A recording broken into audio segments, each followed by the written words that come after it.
down with A.I.P? Yeah, you know me. Anything is possible to create. The key on the mic, I'm the truth, no fantasy. Podcast flow, old school vibe guaranteed. A.I.P, every listener knows. Breaking barriers, smashing the foes. Convos deeper than a philosopher's prose. We planting seeds, watch how it grows. Jumped on the beat like a classic cassette. Late night talk, the vibe you won't forget. Dropping wisdom gems, the grind is set. Every story told, ain't no limits met. You open the mind, the world opens wide. On this podcast, real thoughts collide. From the cooks in the kitchen to the suits we chide. Dreams get bigger when the truth's supplied. Sip on success like it's poured in a mug. Real talk, no BS, no need for a shrug. In your ear like an anthem, snug as a hug. Tune in, feel the buzz, plug after plug. A.I.P, every listener knows. Breaking barriers, smashing the foes. Convos deeper than a philosopher's prose. We planting seeds, watch how it grows.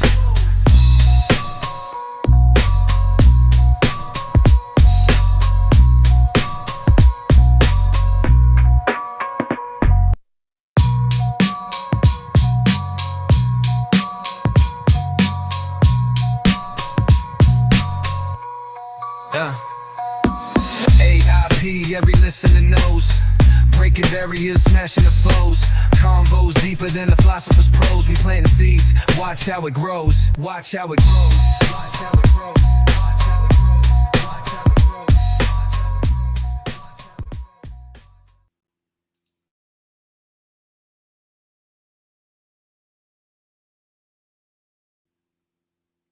Welcome everybody to the A.I.P channel where anything is possible. Another talking with conspiracy number 43. I almost got a year into this. Let me go ahead and bring my two co-hosts on.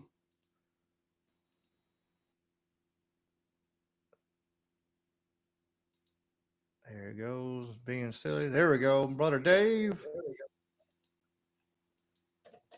Greetings. And brother Jamie. That was a whole lot of clicking. It was a lot of clicking. Being ornery today. But it looks like we're live everywhere. Hey, live on Facebook. Beautiful. Live on the Twitter, YouTube, and Rumble. I'm not worried about the rest. It'd be okay. If it is, it is. And if it ain't, it ain't. If them four are good, we're good then.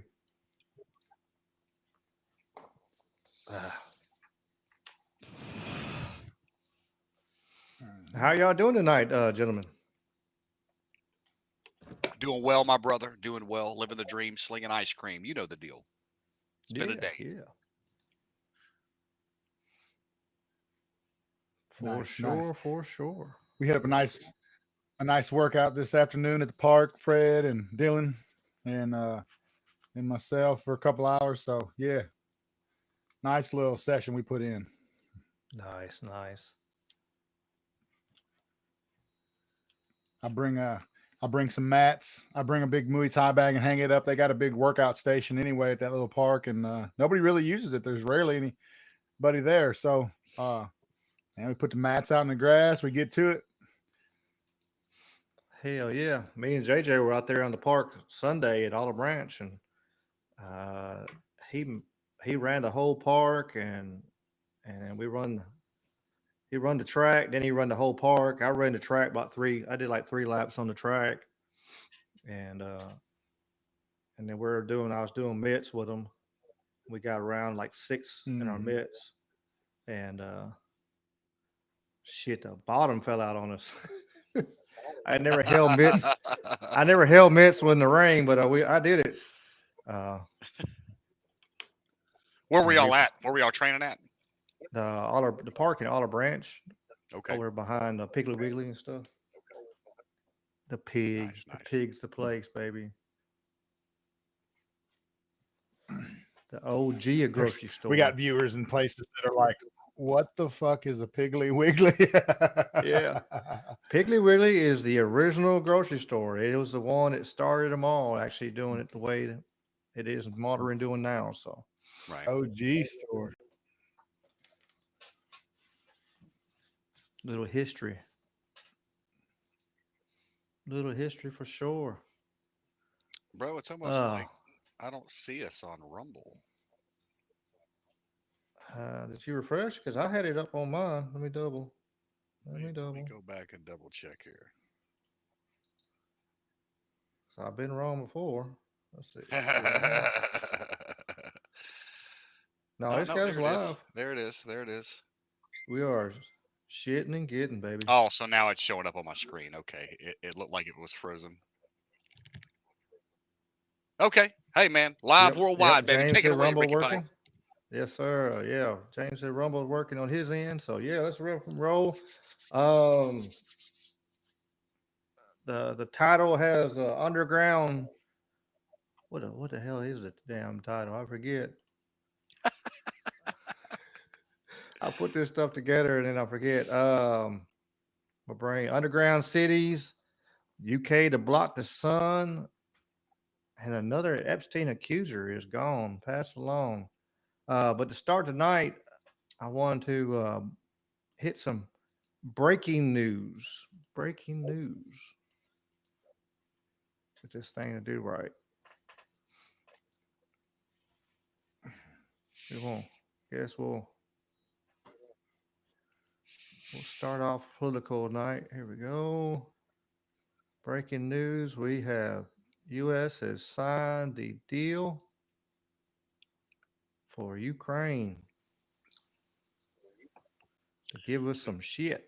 Thanks to President Trump's tireless efforts to secure a lasting peace, I am glad to announce the signing of today's historic economic partnership agreement between the United States and Ukraine, establishing the United States Ukraine Reconstruction Investment Fund. This partnership allows the United States to invest alongside Ukraine to unlock Ukraine's growth assets, mobilize American talent, capital, and governance standards that will improve Ukraine's investment climate and accelerate Ukraine's economic recovery. The Development Finance Corporation will participate and help to establish this fund in collaboration with the government of Ukraine.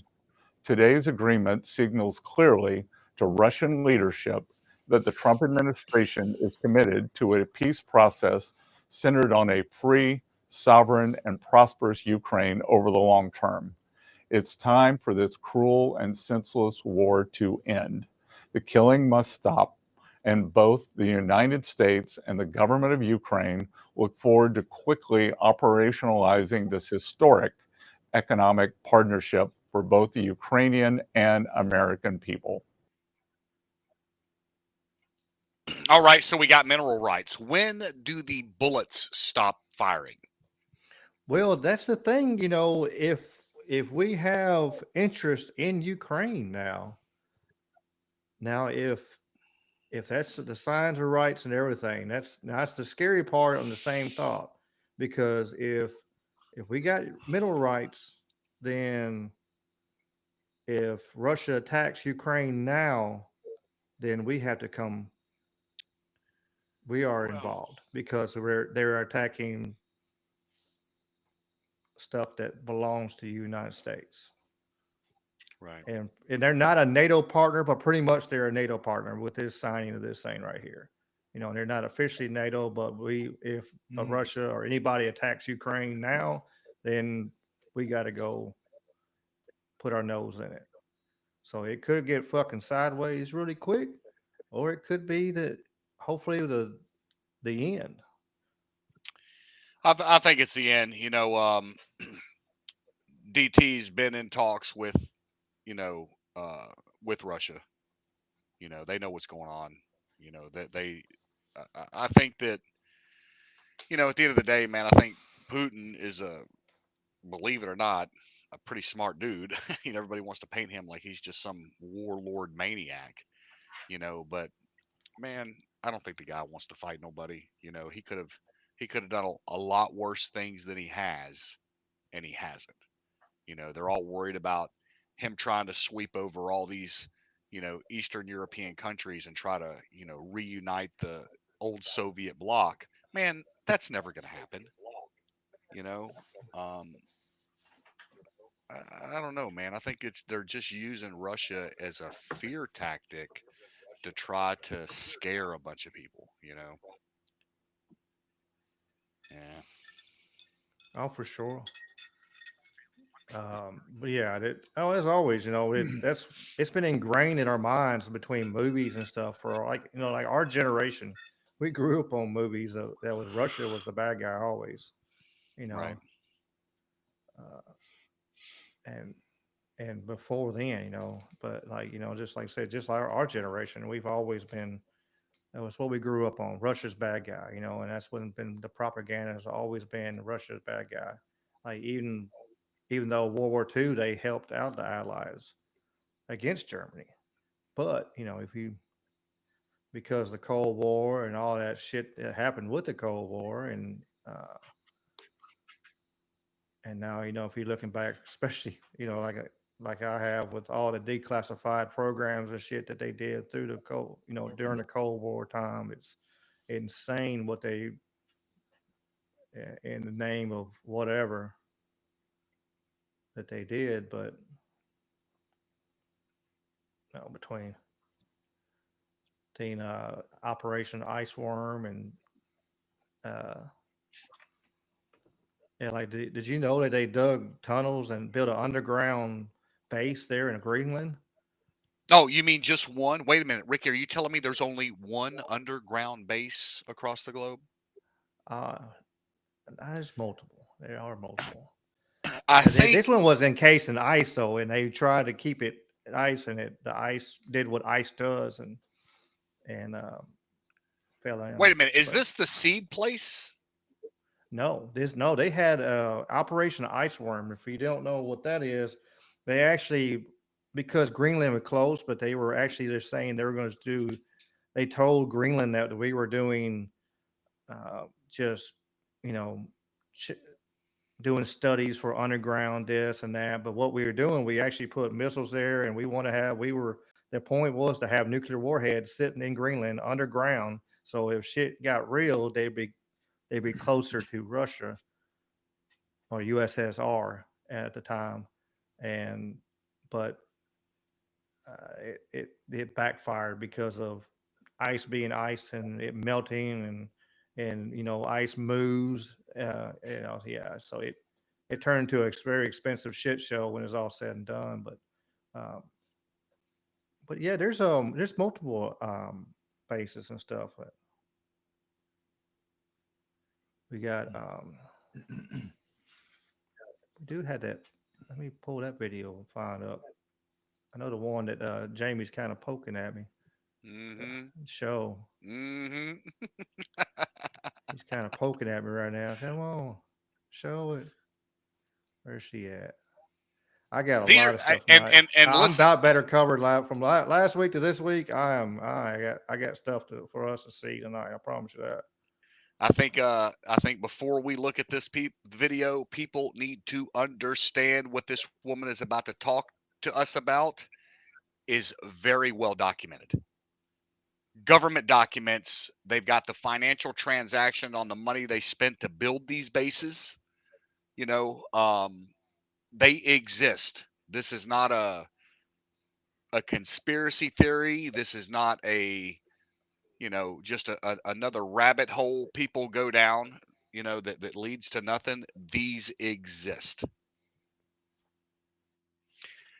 Alex Jones has been talking about these guys for 20 years. I mean, But what does Alex Jones know? what do they My call them? God. Dumbs? Yeah, dumbs. I guess I didn't put them in Deep my. underground military base. Yeah, that's right. Yes, that is the acronym Alex for Jones it. was right. Crazy how he Again, keeps turning up kind of, right again. I'll find one second. I guess I didn't put it in my little section What there. do you think about Jones being controlled opposition? A lot of folks believe Yeah. he's just you know what I mean, like he right that line, or whatever. Right. Man. Like, is he too big to fail? I don't know. Like, yeah, You could,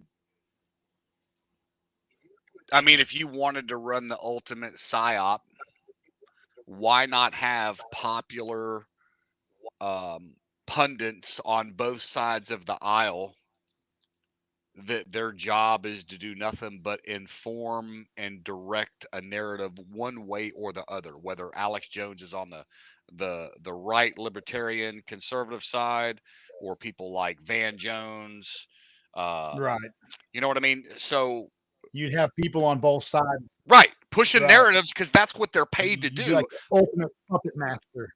Listen, if as long as we stay at each other and at one another, and we make it a race thing, we make it a nationalism thing, we make it a who's got more money, who's better off, who's poor, who's not thing, we're constantly gonna be at each other in this country. What people don't understand is that the poorest person in this country is better off than the average person in hundreds of other countries across the globe. You know what I mean? Like Yeah. not hundreds, That's right. a hundred, different countries across the globe. Sure.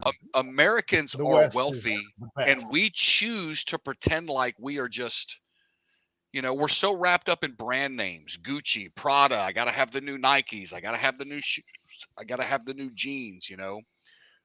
People would rather go out today and put themselves in $50, $40, $60,000 in debt buying a vehicle than they will ever putting a down payment on a house. You know what I mean? Or land or property. You know what I'm saying? Like, Or I think business. I think we have an entire generation of people that are just misled, and they use these pundits on both sides to constantly provoke the most extreme of the realms. So the far left, the BLM, the Antifa, the purple hair mafia, you know what I mean? You've got those people on edge all the time. On the right, you've got a bunch of feds playing, what's the name of that group? What do they call them? The Patriot Front. Did you hear they Yeah. kind of went dark after USAID cut off funding? No, you don't say. Yeah. Imagine that. You know what I'm saying? Who was Yeah, paying for their imagine that. U-Haul trucks? Who was paying for their signs? Who was paying for their gear? You know what I mean? That's an organized front. Just like Antifa has an organized front. They were doing this. It's the same tactic between both groups, where the Patriot Front gets out of a bunch of U-Haul trucks where they've already got all their shields and signs and masks and everything. But then you've got Black Lives Matter and Antifa that pulls up and does the exact same thing with U-Haul trucks. Man, look, that U-Haul truck has a license plate number on the back of it. We know who rented it. We can run that card. We can run that person's finances and find out who they're associated with. But none of that's being done because they're Yeah. all fucking feds. Because they know it's freaking Soros for most of it. Bro. And The idea is to keep us fighting, bro. As long as Yeah, poor people absolutely. fight over poor people's shit. You know what I'm saying? That's You why all this stuff disrespected keep. me. Clack, clack, clack. Motherfucker, have some emotional intelligence, a little emotional balance in your bucket, you know? But you can't because people have these people so amped up to go do this shit. I think that's You why we know, got so much stuff going on where they keep on like you see like even with Trump, like you see him do some stuff and it makes sense, and then all of a sudden just some random shit on the side, and then like just like he's poking the fucking bear, and it's the same on both sides of parties. It's both Right. parties do the same bullshit, and they just aggravate. Oh, let me do this right here. Let me uh And Donald Trump's a troll. He is oh he's a troll like you wouldn't believe. He's going to say shit that he knows he's not going to do just to solicit a reaction and watch how people run with it, and you really have to look at his tone. Man, you know, everybody's going to take a soundbite. You know what I mean? And I think that's his biggest threat still is that, somebody's going to pull a sentence out of context and try to, run him through the ringer again. Did you know he just had articles of impeachment filed against him? I saw that, and but you knew that was what's going to coming. happen with it? Because Nothing. hell, the House and the Senate is controlled by Republicans. They're not going to boot them out. So that's just Right. that's all that is going is the left Democrats are going. Look, we're trying something. We're trying. Look. Don't vote us out. That's all that is. They're Right. going Right. to their extreme base Constituents. Yep. constituents and going, look, we're trying. We're going to try to get him out. Look, we're going to file impeachment. Look what we did. Look what we did. We filed the paperwork. It ain't going anywhere, but we did it. Come on. Yeah, there's no way in blue fucking hell that he could ever get, like, even if you love Trump or hate Trump, there's no way in blue hell that he could ever get impeached with a Ricky, full Republican controlled House and Senate. Think about this for a minute. Think about the money that goes into that process of impeachment. Okay, to go through the different. That's just part of our money going. Right. So check this out though. If a normal everyday citizen walked into a police department and filed a false complaint against someone, there are penalties that can be levied against that person. You know, when you've got these fucking retards in Congress that are bringing bullshit articles of impeachment, you know, if we go back to Trump's term from 16 to 20, how many times was he impeached? 2, 3? And all that bullshit was just bullshit. You know, and then you find out that it's all orchestrated bullshit, and then it's paid for, that somebody funded the bullshit, i.e. Hillary Clinton. You know, when do these people get held accountable for their deeds, bro?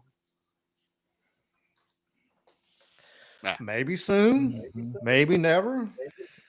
You know, it matters what mindset you are, that if the possibilities are there or not. You know, if we're in the mindset that there's two wings and the same bird, and we're pretty well foobar, probably never. Just like we haven't seen any of the names, none of the people for all the Epstein stuff, none of the stuff for the Diddy stuff, none of that stuff's coming out, and it probably never will. It's just too many powerful people getting tied up in this thing. I have hope and dreams that it will, but I'm not holding my breath because I know I'll freaking die. You know, I'll be blue as this damn blanket behind my freaking head right here. If I turn around, I think some of these people are being scooped up right now, bro. Like when you hear about some of these, and I'm sure that people aren't aware of this, but over the last, man, I guess we could even go back to Biden's last term. I mean, his last year in office, or whoever the fuck was running that. But you were seeing these stories of these high-level executives from these big firms, man. You know, IBM, fucking, I think Google had somebody jammed up, Abercrombie and Finch, a lot of different clothing brands, you know, of course, across the entertainment industry. But you see all these people that are caught up in all this bullshit, and nothing was happening to these people before. What changed in that last year of Biden's presidency that all of a sudden they started going after these people? All of a sudden you start seeing, you know, 30 kids rescued, 50 kids rescued, ATF or FBI breaks down another fucking, you know, trafficking ring. And at the same time, you're finding out that, oh, the local superintendent of the large school system in New Jersey or whatever the fuck state he's in just got busted with all this fucking porn on his phone that they believe was created by somebody close to him. You know, the dude from Abercrombie and Finch got fucking jammed up. You know, I hope, I hold out hope that in my lifetime I will see some bad fucking people dealt with from some of the shit that I've seen over the 20 years, bro. 25 years. I got another video on some of what you just talked about. So yeah, throw Tucker away, baby. But we got Tucker down. But I got a video on what you were just talking about there with the child trafficking and all that too. But here's what old Tucker and make sure the volume's all the way up. Here we go. But I think that whether it's a pole shift, magnetic pole shift is one of the, you know, theories of what causes these events.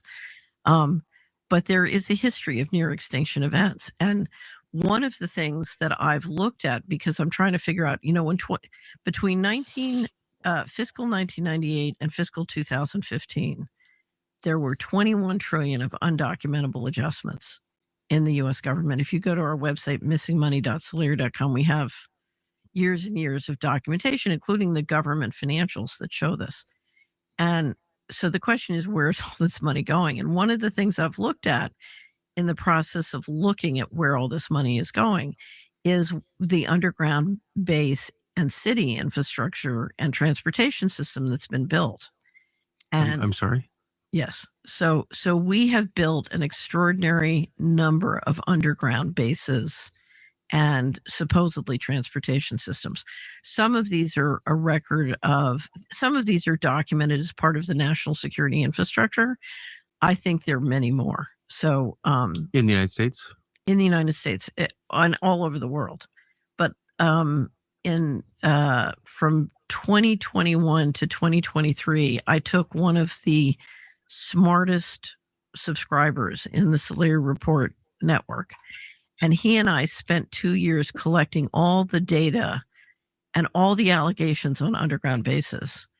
And then we systematically went through and tried to estimate our guess. This is totally a guess of how many underground bases, both underground in the United States, but also underground under the ocean around the United States.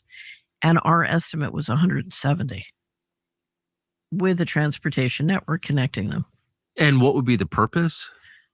The purpose, if you thought you were going to get a near extinction event, so there, to me, there are two purposes. You have so many activities going on that you need to keep secret, that you're basically building the capacity to, for example, if you're doing a secret space program, you need to platform it from, things that can't be seen. But I think if you're worried about a near extinction event, that's. So I know nothing about this other than my only window into it.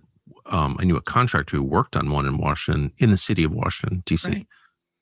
And I remember him telling me about a power box, like a transformer box on Constitution Avenue, that he told me, because he worked on it personally, was actually the exit, the egress from White House. That was kind of by vehicle. I thought that was, and I was like, really? He goes, oh yeah, no, I installed it. I know. And I thought, well, that's kind of crazy that in the middle of this big city where I lived I was on Constitution Avenue every day, that you could build something like that without me knowing it. Under the VP's house at the Naval Observatory, same thing. I think most people know that. Next to my brother's house on Macomb Street in DC. But that's, I always thought that was like preparation for nuclear war. Like, I didn't really think about it that much. Some of it is, it's preparation for catastrophe. So, but you think that there are facilities like that in other places outside DC? Oh, yeah. So if you're interested, we have a great interview. I did an interview of Richard Dolan on underground bases on the Solari Report, and it's sort of an introduction to the topic, and it's based on a lot of the research of a guy named Richard Sauter, who is very hard to interview. So Richard kind of went through all the material, and clearly it's, I don't know if you ever saw, Washington Post did a project. It was in 2010 or 12 called Top Secret America. And one of the reporters, it was a team of 2 reporters, one of them put together a database of all the different top secret installations that had been built in the country, including since the Patriot Act. And what you saw was just this explosion of money in building so many, both underground and above ground facilities.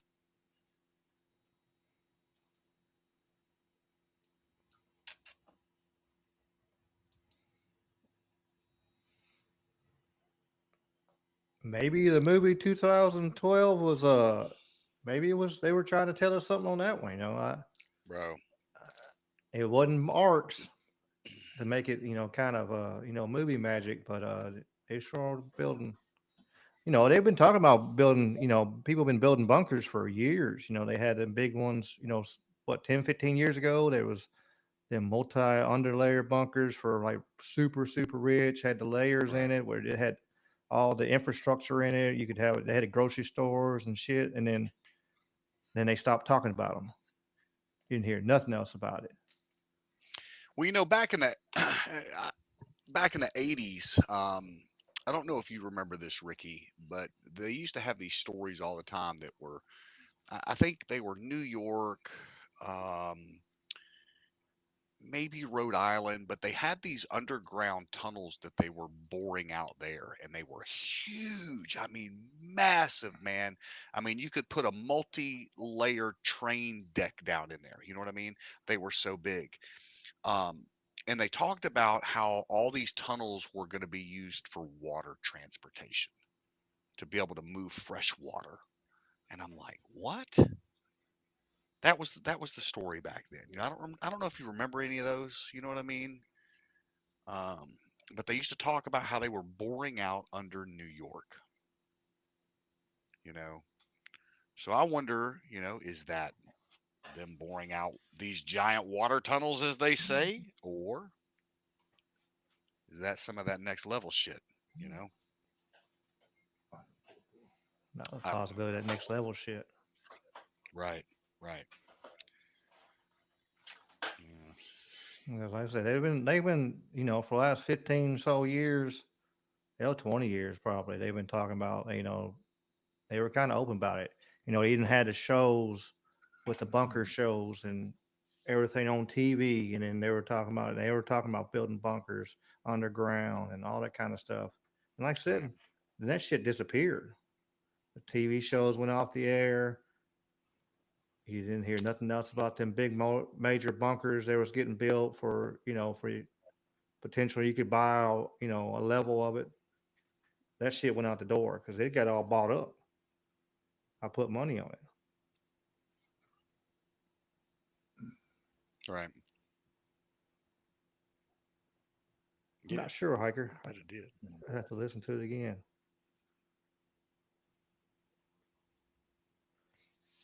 So mm, it's one of them things.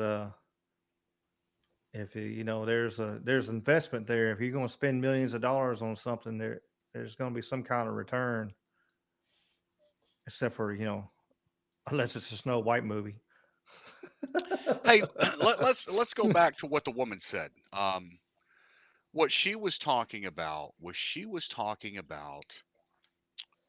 and she mentioned it a few different times. At a near extinction event, right? Hmm. So we know that in the last 2 years they've really started hyping up about you know ooh, we just got near missed by this asteroid, or this one just went by. We found it 2 days ago. You know what I mean? And now all of a sudden they're coming out and they're saying, okay, we're supposed to get this really close possible strike in 2029, I think. I Let's think you're see. right.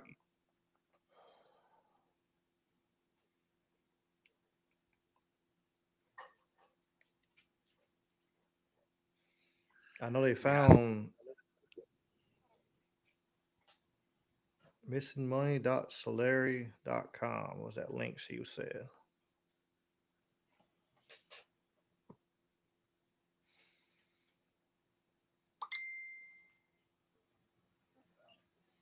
Yeah, I know Is they. that I woman's seen name something.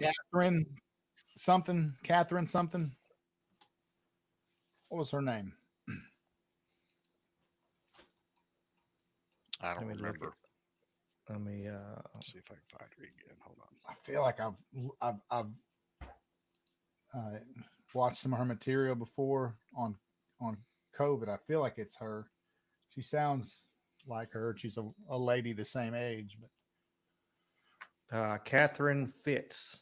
yeah, Catherine Fitz. She got another name, Au- Catherine something Austin. Fitz. Catherine Austin Austin. Fitz. All right, yeah, that's her. Yeah, she's always like, she's on point. She comes correct. So I'm not surprised she got an interview with Tucker. Yeah, there's the full interview, of course, is on Twitter and other places, of course, but almost 2 hours long. Hmm. Yeah, I seen them talking about there was an asteroid. It was the size. It was one. It was floating around. It was real small, like in size, but the density was so much. It was like the size of a Dr Pepper can, but it was heavy as like I forgot how many elephants or something like that. You know how they like throw freaking Right. animals or whatever the hell out there.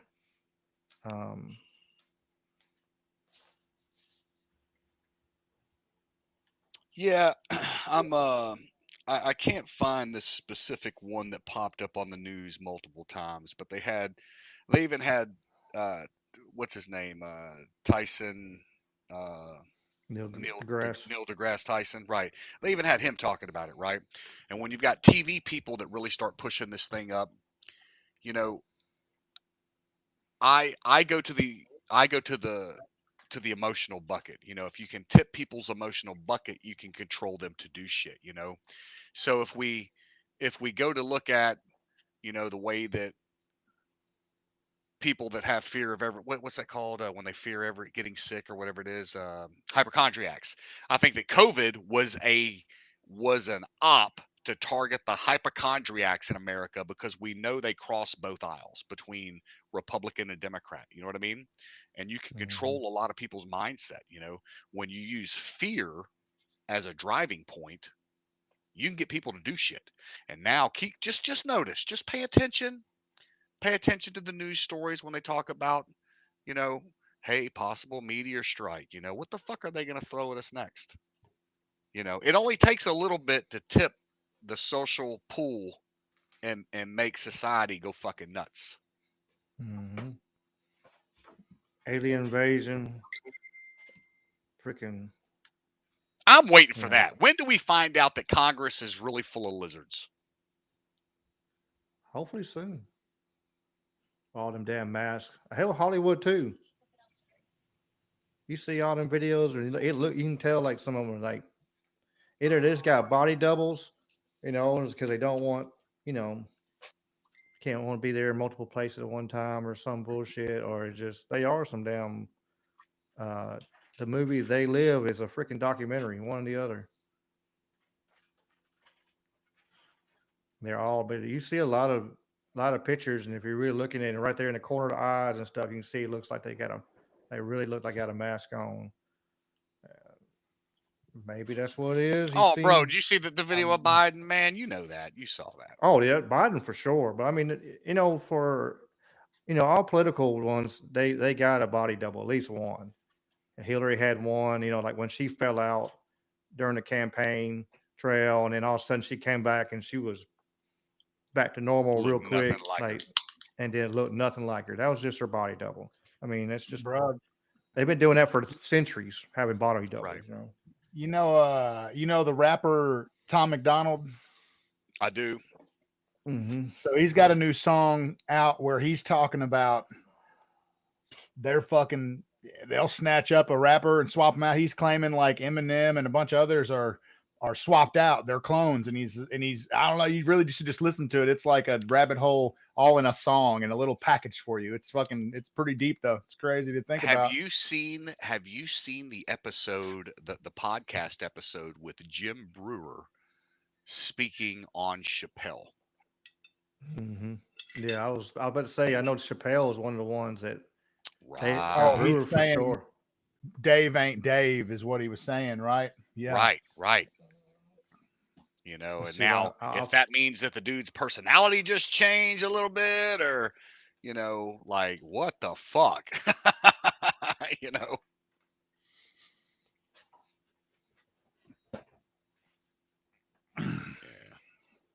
It's a trippy thing to think about, but like you look at how much goes into the show, the programming. We just talked about all the different ways they make us afraid and put us in a state of fear, a fear-based frequency to keep us impotent and keep us subservient and dependent, all those things, right? So that they and the establishment,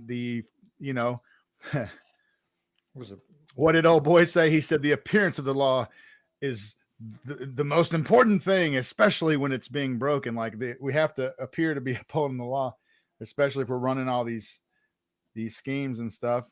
Like we just talked about, we're all waiting for justice. We're becoming cynical as we wait for people to get arrested. We're hoping that it's quietly happening. We know Hollywood and Washington, D.C. are crawling with sewer rats, literally and figuratively. They pop up out of the ground in New York And like that story goes away. You got deep underground bases. You got that spot, the Getty, with underground shit out. You got all these tunnels connecting these mansions in Hollywood. And then but the fucking stories go away. And then nothing ever happens. It's wild. It makes me cynical. It makes me think the whole thing's a show. It's all fake, and I'm a dummy for watching. God, dude, I feel you, bro. Like, what happened to that story?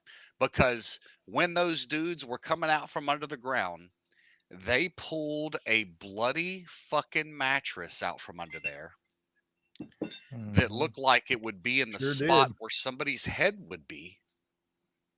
And it wasn't just like it was a little bit of blood. There was a lot of blood. To me, I think that thing was used multiple times. And Yeah, it's like a ritual rape bed is what it looked like. bro, but because somebody there was was a getting certain group of executed people. and shot in the freaking head. I was gonna say it's because a certain group of people was the ones they were pulling out that hole was the reason they covered that shit up quick. Right, right, right. You can't speak on them unless it just any kind Bro, of ill listen, word listen. or I'm, anti-Semitic. Oh shit, you're talking about people from Australia. Yeah. You can't the talk about that. Australians. Can't talk about the Australians. Right. Noted. But check this Our out. greatest ally. Kiwis. Yeah, Kiwis. I'm sure I've said it before, but do y'all know that Kanye is back on Twitter? I have not seen him. bro. What? Oh, Kanye West, goodness, I believe, man. is my spirit animal. Like, he makes me giggle. He makes me laugh. I think that sometimes he just says retarded shit just to get a rise out of people. What are your With him cousins wearing think the about Kanye? clan. I know he's got the clan hood on. Bro, look, talking to people right look. now. He's. I think he is intentionally trolling people with weak emotional buckets. That's what I believe. I believe that he literally he understands, one, that he's immediately going to get a massive response from it, right? So like if you're in a marketing mindset, number one, you're doing something that people are immediately going to freak out about, right? So they're going to share it. Everybody's going to have a comment on it because in today's world, everybody's fucking opinion matters, right? So everybody's going to share that. Do you know how much you get paid off some of the fucking posts that he puts out there that get millions and millions and millions of views? This motherfucker's making money off Twitter, bro. People go out and buy his shit. People immediately go out and start listening to his music because they're like, wait a minute, let me see what this Kanye West is all about. Is this motherfucker really crazy? Yes, listen to his fucking music. Again, kind of my spirit animal because I'm a little fucking crazy too, but dude, I think he's doing what he's doing because he's purposely tipping the emotional buckets of people to prove how weak fucking minded people are. Who cares what he says, man? It's not your fucking place to voice your fucking opinion about it. It doesn't matter what you think. Let the guy just go be a fucking maniac. The fact that he's getting to you means he's won. I think he's a guardian of free speech, and he pushes the boundaries, and we need people like him and Chappelle.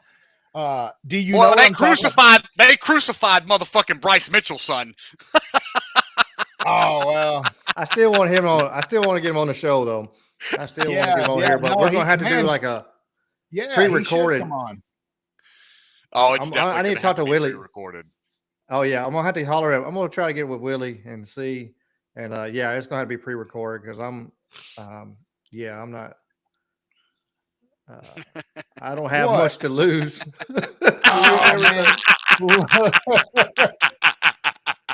Oh my God. But you do have to be careful what you say because again, everybody's got a fucking, here is the sick part about social media. Okay. And this goes back into the emotional bucket. Okay. Think about this for a second. There are 360 million people in the United States. Okay. If you got a troll army of 1,000, not even 1,000, just 100 people, right? To do nothing but get online and say, all right, everybody, what we're going to do today, we're going to ruin Ricky Pike because we think Ricky Pike is pick a sexist, right? So all of a sudden, a bunch of people get online, and just for a couple days, everybody's thread is filled with 100 people's bullshit. They think that that is the view of society, when there's 360 fucking million people in the country, but we allow these small groups of people to dictate the emotional bucket of people, because we know that people can't think for themselves. You know, so they let these celebrities and they let these fucking online, you know, viral superstars spit all this shit, you know. And like, oh, well, this person said this, so I have to believe this too. Oh my God, can you believe they're doing that to that person? And I truly believe that, like, when you read a lot of these stories about people talking about, man, well, I went to this store and this happened to me, and oh my God, I feel so bad. And blah, blah, blah. I think they're making most of the shit up. I think that maybe 99% of the shit that people say happens to them and their experiences are, they pull out of thin air because they understand that when they post that shit, it gets shared. People like it. They get their endorphin release. I just made some shit up. I made a difference today, but it's all fake. But it could happen. It could happen to me. You know, the Fuck thing about it you. is you don't even have to get 100 people now with AI and bots and stuff. You can Bro, program some AI bots and turn around and hammer somebody and not even be fucking people doing it, you know. right. You know, it was like I seen a video earlier today. This woman was so entitled, she thought just because there were seats in first class open, then she got moved up there. And she got Well, she got the fucking plane deboarded, and they had to drag her out of there because she was just acting fucking throwing a tantrum like she was just entitled, um, fucking I bet they trophy put her in for a participation nice trophy. cold cell. Oh, I'm sure. With I a hope they fucking left her there for hours. Fucking bitch. with a fucking banquet meal and a juicy box. That's for all she ate. Sit your ass down. Here's your first class seat, ma'am. Here you are, milady. I mean, how entitled are you? You know what I mean? Like, isn't that fucking crazy? Like, just Fucking you know, crazy. like then she didn't get upgraded. She didn't pay for the ticket. She just thought because there was a seat available, then her, nobody else should have been moved up there. And like, shut the hell up. You're not that special. Right. Well, Right. who do you Who know? the Just fuck because are your mama you? You says know? just yeah, just because your mama says you're special, you are special to your mama. But that's it. That's the only damn person in the Right. whole fucking world. Now shut up and sit down and sit in your little seat and let everybody take off in this plane. But you know, instead they got to deboarded and they had to cost people being late and they had to drag her ass and send her to us in jail and then they had to reboard the plane. You know how long that shit takes. You know, Right. It's crazy, bro. Like, absolutely fucking fucking 3 hours later, all of a sudden, you know, it's just bullshit. Oh, dude, why am I late? Because of this dumb bitch right here. Yeah, You yeah. Like know? here you go. I I would have mean, video like, look, this ignorant son of a bitch calls me. I mean, you know, you could have lost a business deal. You could have lost all kinds of stuff. right. Hell, missed an opportunity to see somebody, a loved one before they passed. God only knows what it could have been. But because she was so entitled and she thought she had to be moved up, you know, it's like, man, shut the, you know, Shut up. shut up, bitch. But here's that, here's that, here's that Jim Brewer video right here for we were talking about earlier. We'll play that real quick for you can see what everybody What thinks. happened between you two? Did you fall out? Or did you just go different ways? No. We I think different ways, but I'll put something out there that I don't know if when we were filming we were filming a movie, and he also had a lot of pressure. Yeah. From HBO and or not HBO, Comedy Central and all Comedy this Central, shit, right? the worst bunch of people on earth. Horrid. Mhm. He then, while he was on the show, when it was blowing up, and we remember the Aspen Comedy Festival? I don't know. Yeah, that was fun. I did that too. He came there and he was freaked out. Yeah. I said, what's going on? And all I could say is he was visited. Yeah. That's Oh, what I shit. think too. And when he told me who visited him, my heart stops for a second. I'm shit. like, get the fuck. And I'll never forget. He went, "You believe me, right? You believe me, Jim, right?" And I could. He's like, they came to me, and he said the names. I'm like, get the fuck. And what happened? And then all of a sudden, he went to Africa. Yeah, that's what I remember happening. But they never really said what happened. Was he threatened? I mean, I don't know how much you want. I don't have. You can't. That's none of my business. Okay. But I know for a fact He was corrected. he said, correct. Yeah. He was, hey, by whoever it was. Mhm. Hey, I want to. we need to have a conversation. Would you like some of your own coffee in your house? What? Yeah, like that heavy shit. And that's the first time, I would. It's it. And so when I saw him come back, there was a lot less communication, and maybe he just, maybe he just grows, whatever. But I can honestly say, and maybe I'm crazy and I am crazy for saying this. When I saw him completely come back, I really questioned if that was him.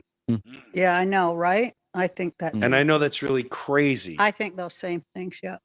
I know that's crazy. Well, it's no crazier than that. Oh, the trains are going off the rails. I tell you what, these fucking boats are running into bridges.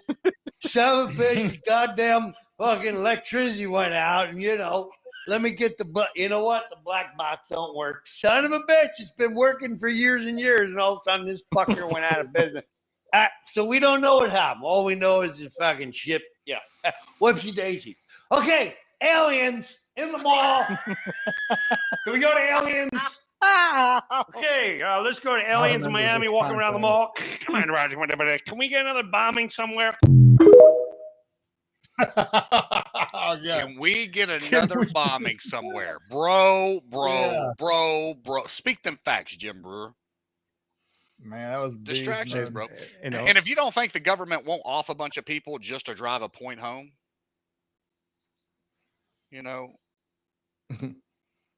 look at never mind. Oh, look at 9/11. Yeah, Matt's owl said like, yeah, look at the same thing happened to Jamie Foxx. Like, yeah, Jamie Foxx disappeared for a little bit and came back looking totally different. that is, man, bro, get the fuck out of here. That ain't him, bro. Well, like all these people come back looking different. Like a bunch of people lately.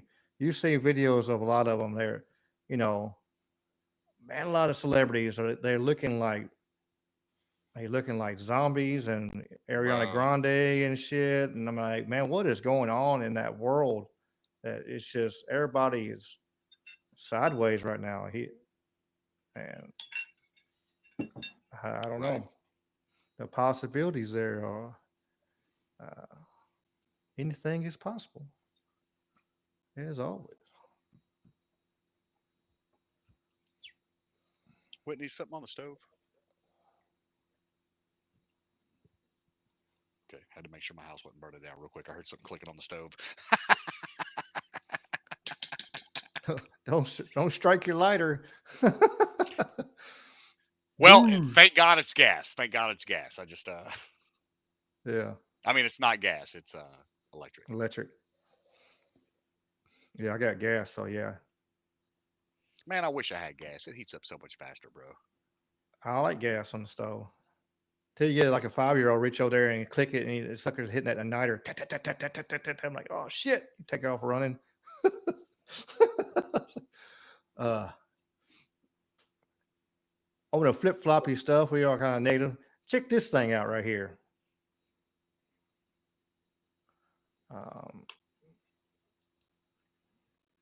Check this cool ass thing out. You putting Pong and. Well, that's kind of cool. It is. Ping pong, and you got like Space Invaders, so you. That definitely ain't the game that I started out playing. No, but that's I don't want to think what that costs, but that's pretty fucking badass. So. Right. I don't know how long I'll play it. I mean, I don't think it's worth it. Whatever the hell it is, I wouldn't be one of the ones you play for a little bit and then you get on the wall for like, oh yeah, I'm cool stuff. And check this out. Fucking goldfish, fucking. Appears have a memory of 3 seconds. Well, What the? we always said that appears have a memory of 3 seconds. Well, underestimate this. This is a vehicle that allows fish to drive on land. In our lab, we study mostly fish navigation. Training a fish is just like training any animal or human to do anything. It's a reinforcement learning. So it doesn't know how to drive until it accidentally reaches the point we want. It gets the little food pellet. Then it just wants to get there again. So it starts trying, attempting, and getting better at it. After like 10 sessions, they're proficient. We say go, they swim towards the target. What do you think about that? I have a lot of questions. Lot of questions. I think I'll start with we know fish remember where they live because they look at this. My bad. Well, I'm trying to look at it, bro. You won't make it big. Neither will she. Oh, cha-ching! See what I did there? That's Supercar Blondie, or whatever the fuck her name is, right? Oh, no, no, this is a different one. This is look at this. This is the world's first road legal car with an F1 engine. We've got our shark fin for stability, carbon fiber roof scoop, and there's only 275 of these in the whole world. Here, we've got our gills for better aerodynamics. Check out the front. Because just like in an F1 car, a Mercedes star has been painted on. Okay, let's get inside. This is how you open the door. So fast, push in. He'll rip it off, I imagine. The door comes up. So we've got our F1 style steering wheel. When I pull this red lever, our pedals move forward and back. And that's because our seat is fixed in place. When I open this up, we've got our fire extinguisher and custom AMG earphones to allow you to communicate with your passenger. Let's turn it on. Now, how loud is so, bitch, that you got to have communications inside that motherfucker to talk to somebody beside you? Press once. Hey, you went past the parking lot. EV. Let's move from race safe to race.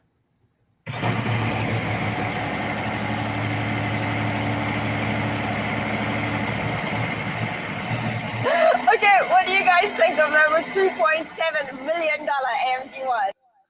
$2.7 million fucking dollars.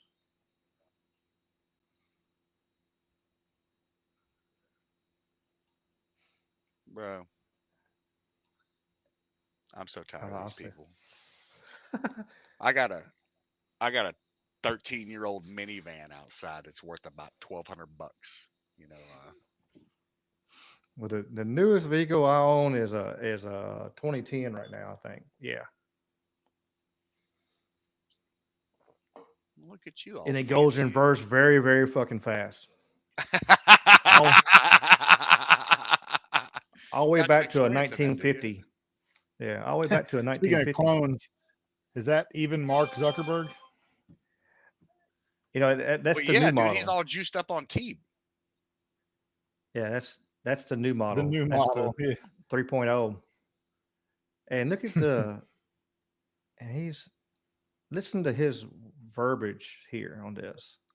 All right. Hey, everyone. We built a new thing for you. There's almost a Thanks. We just needed that new thing. We really did.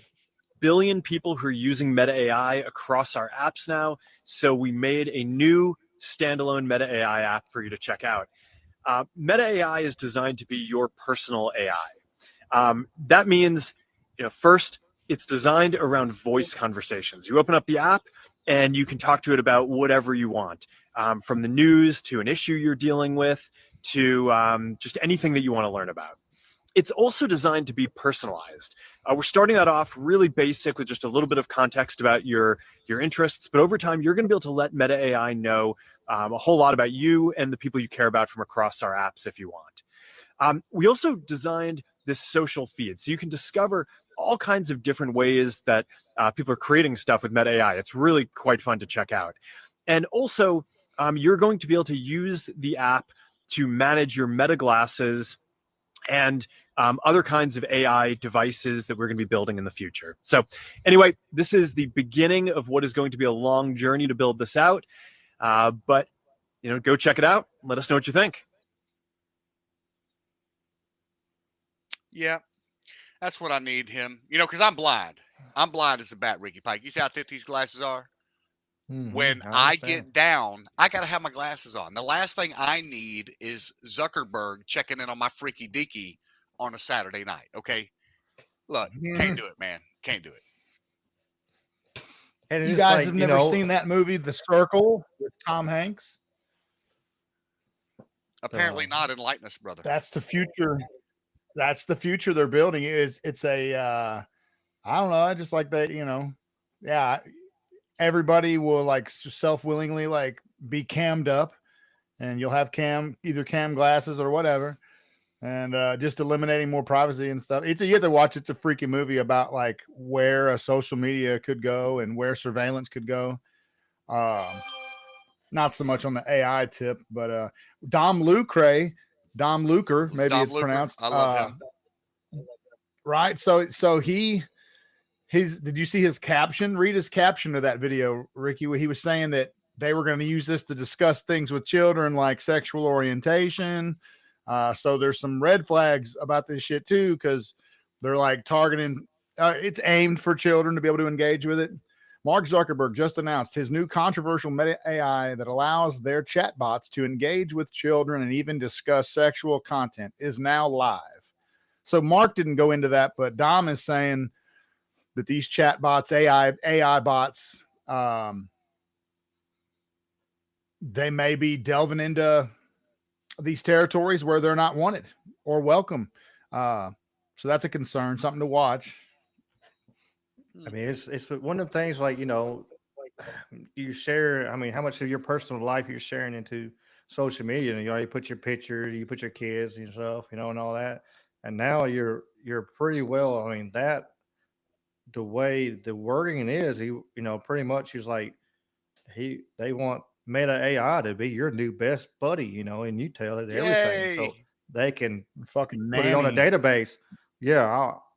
If you're mad at, at your whoever, they're going to have, be able to track it and go back and go, there'll be a precedent on that. It had to be. Wouldn't doubt it at all. Like, and then you have a lawsuit. Well, we need to see them files. Right. And this person here just whacked somebody. So let's see if he's been talking about this for a while, to see if it's premeditated or just a fit of rage. And then you've been talking about it for 6 months to your AI. Well, it ain't Someone's a fit going of to rage. prison. Yeah, it ain't a fit of rage like your lawyer's trying to tell. This is premeditated as hell. But man, it's it's some wild, scary times. Like the more they're pushing AI into everything, and I use AI a lot for for like descriptions and like for the channel thing, and the simple stuff. I designed a logo here for Talking with Conspiracy. Took one of my pictures and used it to one of my personal pictures, and it actually made it and turned into the logo. So, but man, it's getting too far too, allowing too much of your stuff out there, and it can get sideways fast for sure if we allow them, especially with the Meta, with them glasses. You got them all the different ones. Hey, it's cool. You got a little heads up display. It's cool. You're videoing, but where is that fucking video going? It's going to the cloud. Right. Who's It's controlling like that cloud? somebody said, AI is a dangerous servant and a fearful master, or could be. Well, duh. Like, we not already aware of that? Like, I saw Terminator. I saw how that went. Bro, these people have not. No, nobody is.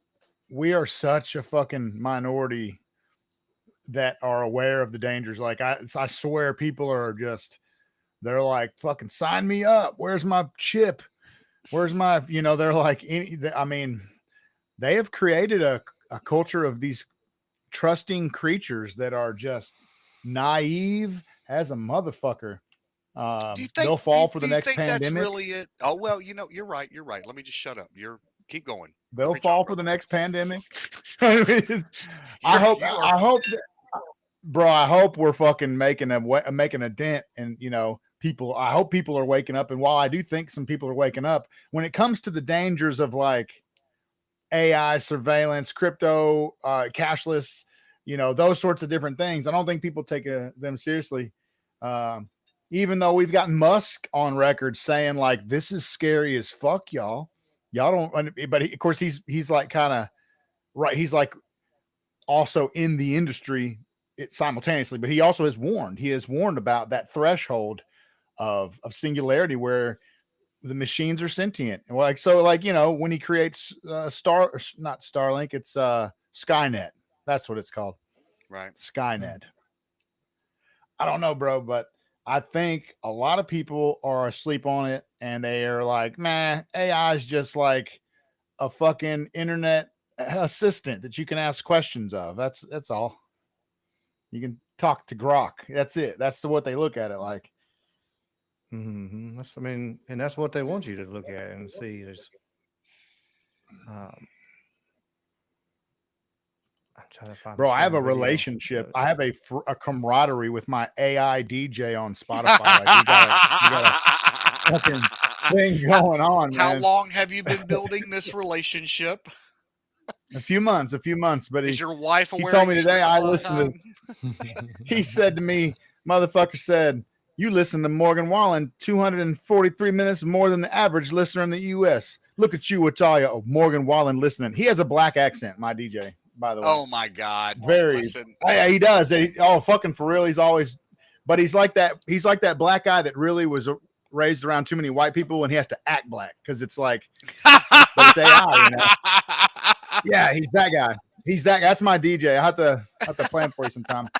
He's cool though. His name is X. It's your DJ X.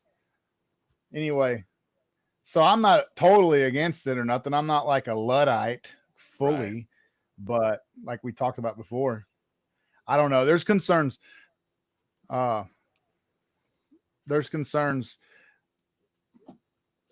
Weaponizing to potentially kick propaganda is a concern. You know, I wish we could trust Meta and Mark to deliver wholesome content and responses. Yeah, wholesome responses and you know whatever. But you can make these AI things lie. You can correct them, and then they'll be like, "Oh yeah, I must have missed that." Like I've had them lie about 9/11 shit, and of course that's not the the spot to lie to one of us guys about. So I've got a whole thread of shit where I was like, so how many buildings fell in New York on 9/11? 2. What about the third one? Oh yeah, there was 3. Oh yeah, by the way, type of shit.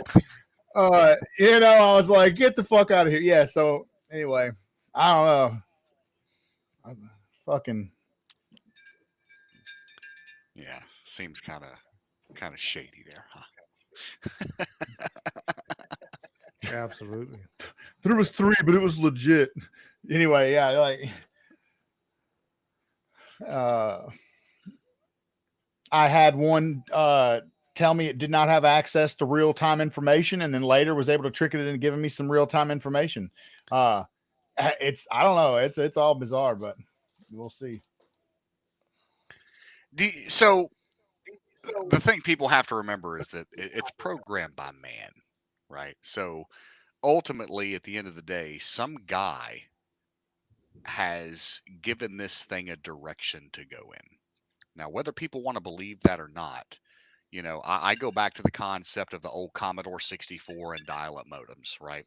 Where, You know, your computer only had available information that was available on that person's computer. And that person could change that information to say whatever it says. They could create a Word document that said, the sky is really pink, you know, and everybody's like, oh, fuck, the sky is really pink. This is what this says. But the internet is no different. When you plug in to the World Wide Web, you are given what they want you to see. China has very different algorithms from the United States when they talk about, you know, the information that their Very. kids get versus ours, you know, and it's like just nobody fucking sees that. Nobody fucking pays attention to that, you know, and it's like, well, wait a minute. Listen, if the country that we're allegedly at war with, you know, or a global trade war, whatever kind of war you want to talk about, you know, why are we not following those examples? You know, yeah, I think there's some fuckery going on, bro. It's a two-edged sword, because let me tell you, communist China, and it sounds good because we know how much trash we consume, but over there they don't have the option to consume trash. So it's a conundrum of liberty. It comes down to it. We're choosing unwholesome content, like by and large, and we're choosing these more decadent and destructive things, and that's a product of a fallen culture and a fallen morality, moral fabric, more than it is, you know, because it's not like we can't only offer our children educational and wholesome content. We could do that. It would require filtering and constant, like, guardianship, right? To make sure that all this BS is, and over there it's just set up where they just get the good stuff. Like, you know, they're not allowed to have like mouth hot dog catching contests for the sorority sisters, and you know, they're not watching that shit. They're watching STEM type of. But the American enemy says, motherfucker, don't you take away my freedoms, and if I want to eat junk food and watch garbage, then I should be able to do that. You know, it reminds me of the president who said, I should be able to quote it directly. It should be a screenshot. So it was John Adams who said, our Constitution was made only for a moral and religious people. It is wholly inadequate to the government of any other. And I was pondering on that quote, and I was thinking, you know, the more problems we have with our government and our social contract, we're having more problems. The more people are less religious, the more they are immoral. As we depart from the, let's just, for lack of a better phrase, just say like Judeo-Christian framework, you know, of morality or whatever.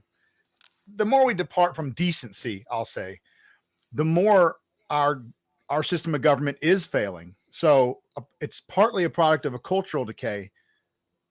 But, you know, the libertarian in me says, don't you fucking censor my TikTok algorithm, you commie bastard. But is censoring and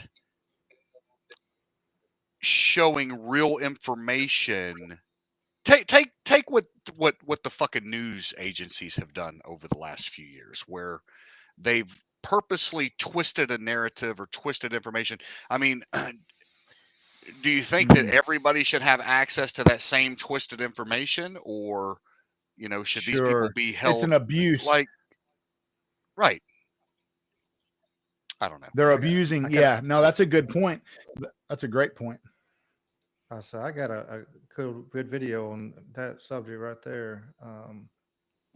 Where they had, did you see where they were talking about, they made a, which one was it, made the post or whatever, but they were talking about like everybody was supposed to have black suits on at the Pope's funeral. Right. And then Trump turn wore around blue. and showed a little bitty picture of just, here it is right here. Showed a little bitty picture of just Trump. But when you see the full picture, there's blue suits every fucking where. It's just absolutely fucking lie. I mean, and it's like these fucking idiots. It's like it's not hard to fucking fact check them. Well, I think it is, you know, because people does to get people to hate Trump. The Vatican asked Pope Francis' funeral attendees to wear all black. Trump wore a blue suit. So that's what the media says, and this is the image they show you, right? Now, here's a picture with more context, and you can see how many other people were dressed. I'm zooming in a little bit more so you can see it. There's a lot more blue than what the media was trying to lead people to believe. Again, this is the image they showed us, and this was the reality.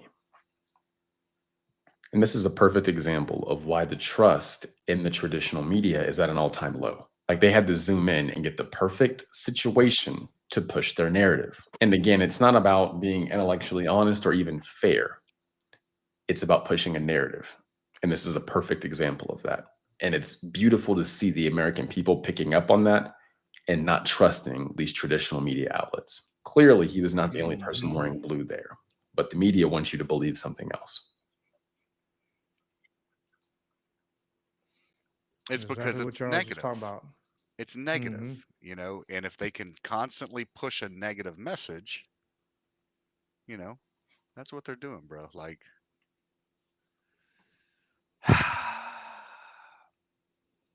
he who controls excuse the me, sir. media, you know, controls the world. They asked me, sir, would you wear black? And I said, excuse me, I will not participate in your satanic, ritualistic dress code. I will wear blue, red, white, and blue. And Pope Francis, probably a pervert. Many people, I'm not saying he's a pervert. I've heard he was a pervert, but rest in peace, you pedophile. I'll wear blue. Thank you, and have a nice trip, restful time there in the grave. Good riddance. Fuck the Vatican. Fuck the, yeah. Look, I made my aunt mad. I probably I was using the F-bomb, but the fucking Hodge twins were reporting on this. I saw it, and I was like, first off, a big fuck you to the media to begin with. So fuck you, I don't care. Number two, fuck the Vatican. And then number three, just fuck you both. Again, nobody cares. But yeah, this is the type of propaganda and the narrative pushing that just gets so tiresome. And it goes back to that point I always make about just how wearying it is to have to fact check every little fucking lie that these people tell, because they just twist and lie everything, mostly on the left and whatever. And I'm sure the right does too. And I'm sure Fox has their own bias and agenda. I don't watch it. I know one side is more retarded than the other side, pretty obviously right now. You know, look, if shit switches again in 20 years, I'll be a liberal again, or for once, I'll go Democrat.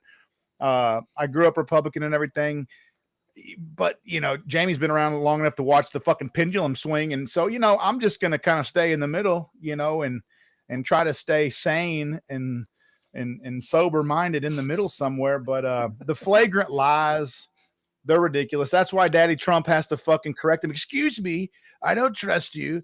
You're a scumbag. You're the reason people don't trust. Look at it, says MS-13 right there on his head. And you people will try to say that's fake and fake news, and it's not. But so we're tired of it. You know, Trump has always been refreshing in that he pushed back on that bullshit. I think their biggest weapon is that they just use volume, both like auditory volume, they yell about it, and then also volume, they put out voluminous content, just a never-ending stream of bullshit stories. Every 10 minutes you could get on your social media and there's a new story. Who can keep up with that fucking shit? Who has time to say lie and prove all those lies, and then by then it's over? That's part of the fucking, that's a feature of the system. It's a feature of what they're doing. But enough of us are hip to it, and we're trying to wake others up. That young man on that video right there, you know, he's waking people up. So, you know, it's not all negative. We're fighting the good fight. But yeah, have you noticed the left come alive since Trump has been the impeachment and all they're like, that's like they're doing their bullshit again. Like, what are we in for the next few years? I mean, oh yeah, bro, get ready because it's fucking coming. Something? Yeah, I believe so. I think that's why you've got the constant fear campaign. We've got to get people freaked out a little bit. We got to make everybody a little bit upset. You know, the more. What do you think about more racial division? You think they're going to use that again? Yeah, I do. Because you know, Shadur Sanders. You had the Austin Metcalf story with the young man that stabbed him. We don't really know what happened there, but somebody lost their So fucking have you life. heard And the that blacks they've got and the whites are. multiple videos from that incident? I did hear that the cops seized all that right away and secured it. I've heard that. Of course, I've heard other stories too. So I've heard all of the stories, and I'm patiently waiting for. I just hate that. This is what I hate. I hate, Jamie, that motherfuckers are like picking a side. It's a tragedy somebody lost their life, and there's never a good situation where it's just like Craig's daddy said, you scared of toad and ass whooping. So what if it was, you don't stab somebody and that's a problem. And the fact that somebody is like, well, he was being bullied, so he killed him. It's like, well, God damn, that's not an appropriate response either. I really wish we knew the story, the truth of it, but to get lost in the weeds is kind of the point. They want us lost in the weeds, arguing about the details. But the takeaway is a motherfucker lost their life. Y'all are steady trying to tell these kids, yeah, it's cool to kill if you don't like someone else, but it's like, dude, we don't want a murder culture. We already kind of have one, and it's getting worse, and we need to reverse that. This is nasty. So the Shadur Sanders, more of the same, more back and forth with race, and it's just like, God bless y'all. Oh, it's ugly. So I'm concerned that there might be another summer of love on the horizon. You know what I'm saying? Coming. Another George Floyd Southern. I believe so, bro. I believe so. I truly think that we are going to deal with that. And Jamie's in the worst spot for that. Man, Memphis has been, during 2020, we actually wasn't came so bad, out pretty was it? well. No, man, we only had 2 storefronts downtown that got broken, and I truly believe that the one storefront was broken by their damn employees, because I knew both the dudes that were down there, right? Memphis, for the most part, man, we've been lucky. When the Tyree Nichols thing happened, when you got online and you got on social media and you see the rhetoric where people are like, they were already gearing up before they found out that the officers were black, and right. And it's a sad situation where you say to yourself, thank God that it wasn't 4 rogue white cops, or we would be picking ashes still up in Memphis, and it's crazy that that's where we get to. But 50 plus people were shot last week in Memphis over the last 10 days, and 36 or so people lost their lives. But yet we're worried about these small individual situations that get all the media limelight and all the attention. Now all of a sudden it's important to break down the background and tell this person's life story. What about the other 51 people that got hit, or the 35 people that got murked? Why are their fucking stories not enough? When the 2-year-old kid gets killed in Memphis, nobody bats a fucking eye, but we're ready to destroy everything because the cops killed a dude. Where is the sanity and the reason in it? It's the balance of the emotional bucket. And because the media don't say nothing about it. Like if they actually pushed it out, like the information out there, and like said what happened, and like every time it happened, like hey, but the the police and stuff don't want them to do that. It's like when I got my car broken into, and I went to the police station there on Union. They're like, "Do you really want to turn this report in?" I'm like, "Yeah, I want your fucking numbers to go down. I'm sorry. I want it to be out there that way." Yeah, I'll be okay. And let me tell you the common theme. You know? Let me tell you the common theme right now in Memphis. Right now, and I'm sure that this is in major Democrat-led cities across the nation. And I would love for somebody to fact check me on this, because now that I'm fixing to make this accusation, I'm fixing to start looking it up. But I would almost bet that every single Democrat-led city that has these high-ass murder numbers, there's a story in the background that keeps getting run that says, well, data shows that violent crime is actually down. Let me explain something to you. Let me explain something to you, Ricky Pike. Let me explain something to you. If murder is higher than it was last year, then overall crime is fucking high. That is the most violent crime there is. Okay. And if people are getting murdered, people are getting robbed, people are getting carjacked. And, you see this revolving door down at 201 Poplar where these fucking kids keep getting let, these 18, 19, 20-year-old kids keep getting let out of fucking jail on limited bail, or they've got some fucking advocacy group that's helping these people get out. Bro, come on, man. I'm gonna tell you right now, fuck these kids. You have to throw the book at them to teach them. Everybody's like, oh, well, we can just offer them training or offer them. No, man, some of these fucking kids, yeah, they've got they need to be 16 sat down. fucking violent criminal charges against them before they're 20 years old. Multiple gun charges, like aggravated assault gun charges. It's not like I just pointed a gun at somebody. It's I fired fucking rounds at somebody. 18, 19 years old. Yeah, put them in a cell and tell them we'll holler at you when you're 28, 29, 30, and you'll still have a life, but maybe by then you'll grow the fuck up and grow a brain and realize you can't rob, steal, and kill. This is the problem too.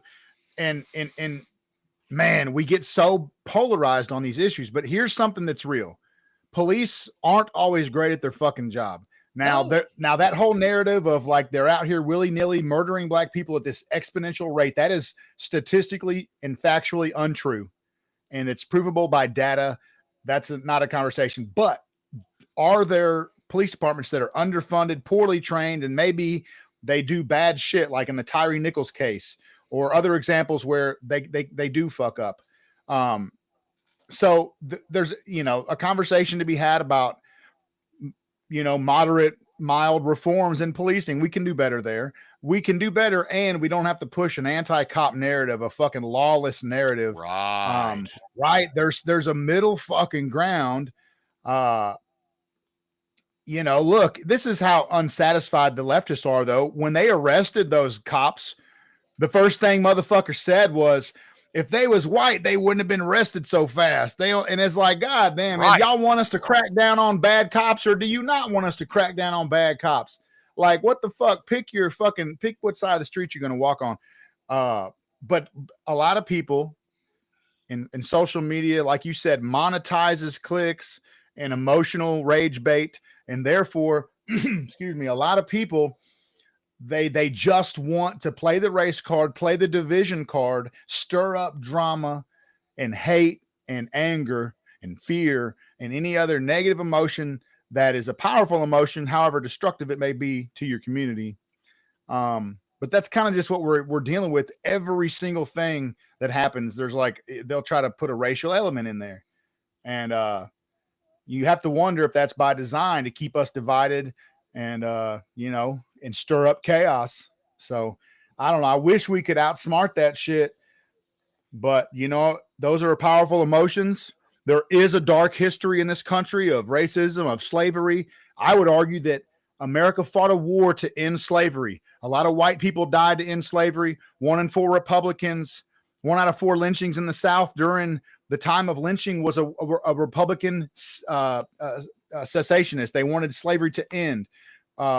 Abolitionists, they're called. So the history is rich with, hey, we did a lot. The West is the best. America is the best because there's still slavery and people are still sold in work camps across this world. Tonight, there's motherfuckers laying down tonight who are not free people in this world. Right. But not here, not in this fucking country, because we fought a whole war to end that shit.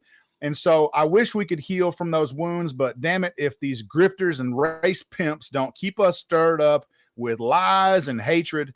Anyway, that's my rant. I'll let it go, but just be on the lookout this summer. Like you said, I'm suspecting, I'm kind of reading the tea leaves, Jamie. Yeah, bro. And when, like I said, you can control people that don't have an ability to manage their buckets. You know what I mean? When you get a population of people that all they know is what their pundit says or their favorite actor says or what their favorite basketball player says, all of a sudden now, you got people that can be controlled, and I just think people need to recognize it, man, because Yeah, I think there's a storm brewing, cousin. Man, we got to have, You know, people need to see more and more that, how great, you know, it has its flaws. We have our ups and downs, but it's how much a great country we live in. Like I got a video here. Lady went to Ghana and she's trying to get back because the state of what it is over there. And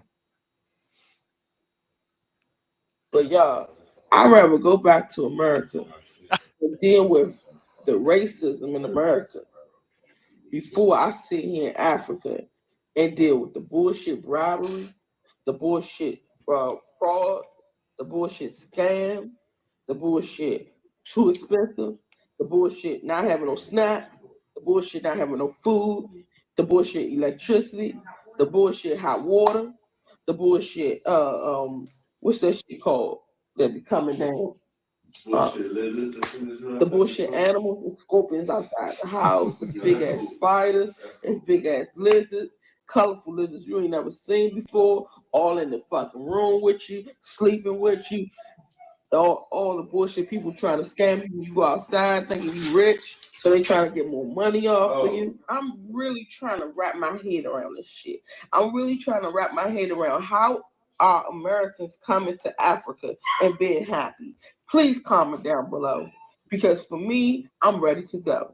And I always used to say, if it's up to me, it will be. And I'm going to go out to Africa and make shit happen. No, I don't want to. I want to take my businesses back to America. I want to open up shop back in America, open up my dentist office, and all the stuff that I was going to do out here in America. Steady electricity. And the only time our electricity get cut off is when we don't pay the bill. And we got it so good now, we got prepaid electricity. So if we forget to pay the bill, we put some money on that prepaid thing and it comes right back on in 2 minutes. In less than 2 minutes. This shit right here didn't come on for 14 hours yesterday. I can't deal. I love people. Don't get me wrong. When I'm outside, I'm having fun. I love people. But when I come back to reality, when you come back home, home is where the heart is, right?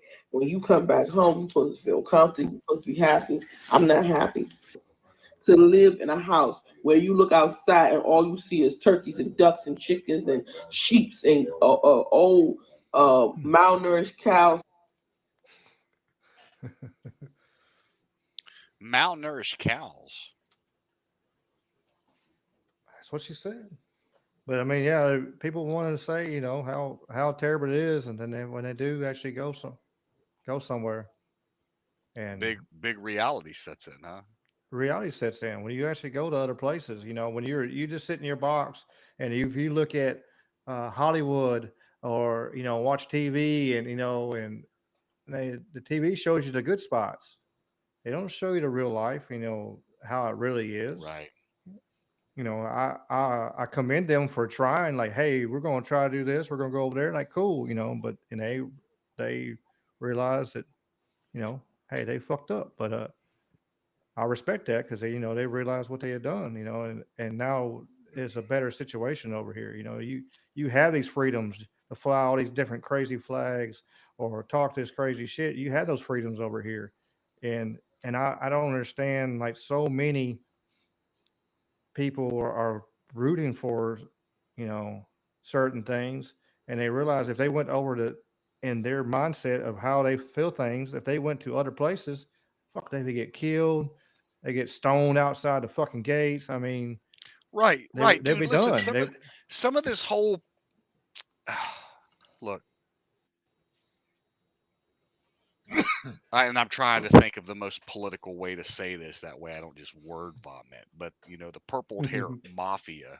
Listen, I'm going to tell you, I think what is going on in Palestine is horrible. All right. I think that Israel is doing some fucked up shit. You know what I'm saying? Do I agree with everything that's going on over there? No, I don't. But on the flip side, I'm going to tell you, at the end of the day, I don't give a fuck about what happens anywhere else in the globe except for here. And I may be a horrible person for saying that, but when I see a homeless dude sleeping on the fucking curb outside my house, where? Yeah, fix that first. Let's fix this. Let's fix my own house first before we start delving into the rest of the world, okay? You know, it's not my responsibility to save the world, you know, and it's, bro, it's people cannot control their emotions, man. You know, and everybody thinks their emotions matter, which is why you see all these kids shooting each other up. You know, bro. I'm gonna read you a definition. It's cultural relativism. Any guesses as to what that means? Negative. Go for it. Anybody? All right. It's the idea that all cultures should be understood on their own terms, avoiding judgments based on another culture's standards. It emphasizes that moral values and beliefs are relative to a particular culture with no single standard for right or wrong. So what it amounts to is you get, let's do an example. You got this blue-haired, let me just not even pick on people that dye their hair. My sister dyes her hair sometimes. I don't know. Maybe she'll dye the shit blue. I don't know. Look, I'm gonna call my sister a blue hair. She's a cool chick though. So look, let's say this blue hair. We'll use my sister for example. Let's say she's like, I think all cultures are equal and they're all beautiful in their own way, and you just have to get there and understand it. She goes to somewhere in the Middle East, doesn't properly wrap her fucking head one day, and she's raped, killed, assaulted, whatever. And this is just constant. There's all these stories. Paul Joseph Watson of Prison Planet, he's like the Alex Jones of the UK. He's associated with Alex and InfoWars. He has been for years. But PJW did a whole spiel on this, where the girl, and I think even her mom was with her, and they were like, we're going to prove that we're going to go to Somalia and prove to you how beautiful and how perfect it is and how you're wrong about your America is the best, you know, machismo, and you're going to see how beautiful, and they get raped and killed. Right. And over, there's these demonstrations that all cultures are not created equal. So the grass is not fucking greener on the other side. It is not. Are we in trouble here? Yes. Do we have a broken system? We do. Either that or we have a system that was designed to do bad. It's working perfectly. One of the two. But our poor people in America are fat. Right. Imagine that. Imagine thinking you're fucking poor, but you're fat. Like, we're not poor according to other certain standards, but we are also under a form of insurmountable economic tyranny through taxes, through low wages, through corruption. So, you know, multiple things can be true at the same time. But anyway, there's a whole lot there we've talked about. But the takeaway is just that this lady goes to Ghana thinking it's going to be, I'm going to go over here, and lady, that's fucking Africa. You just left Minnesota. So I'm sorry to tell you, you're getting ready to experience a severe, sharp decline in lifestyle. And trust me on this, hate comes in all forms. It comes from all colors. White people hate white people. Black people hate black people. Black people hate white people. White people hate black people. Everybody hates one another, but people are unique and different and individuals. So a hateful motherfucker is just a hateful motherfucker. You go to Africa, trust me, there's plenty of hateful, racist motherfuckers there too. And some of them don't like their own kind. You come over here, you'll experience the same thing. Good people and bad people. No matter where you go, people are unique and individuals. That's the main thing we have to refresh our soul with. A little bit of biblical and Martin Luther King-esque doctrine, where it's like the content of the character, not the color of the skin. Let me repeat. Oh, fuck. It's not the color of the skin. It's the content of the character. You treat a man according to how he is, how he acts, his morals, his conduct, his character. Holy fuck. I thought we'd learned this, but we have not.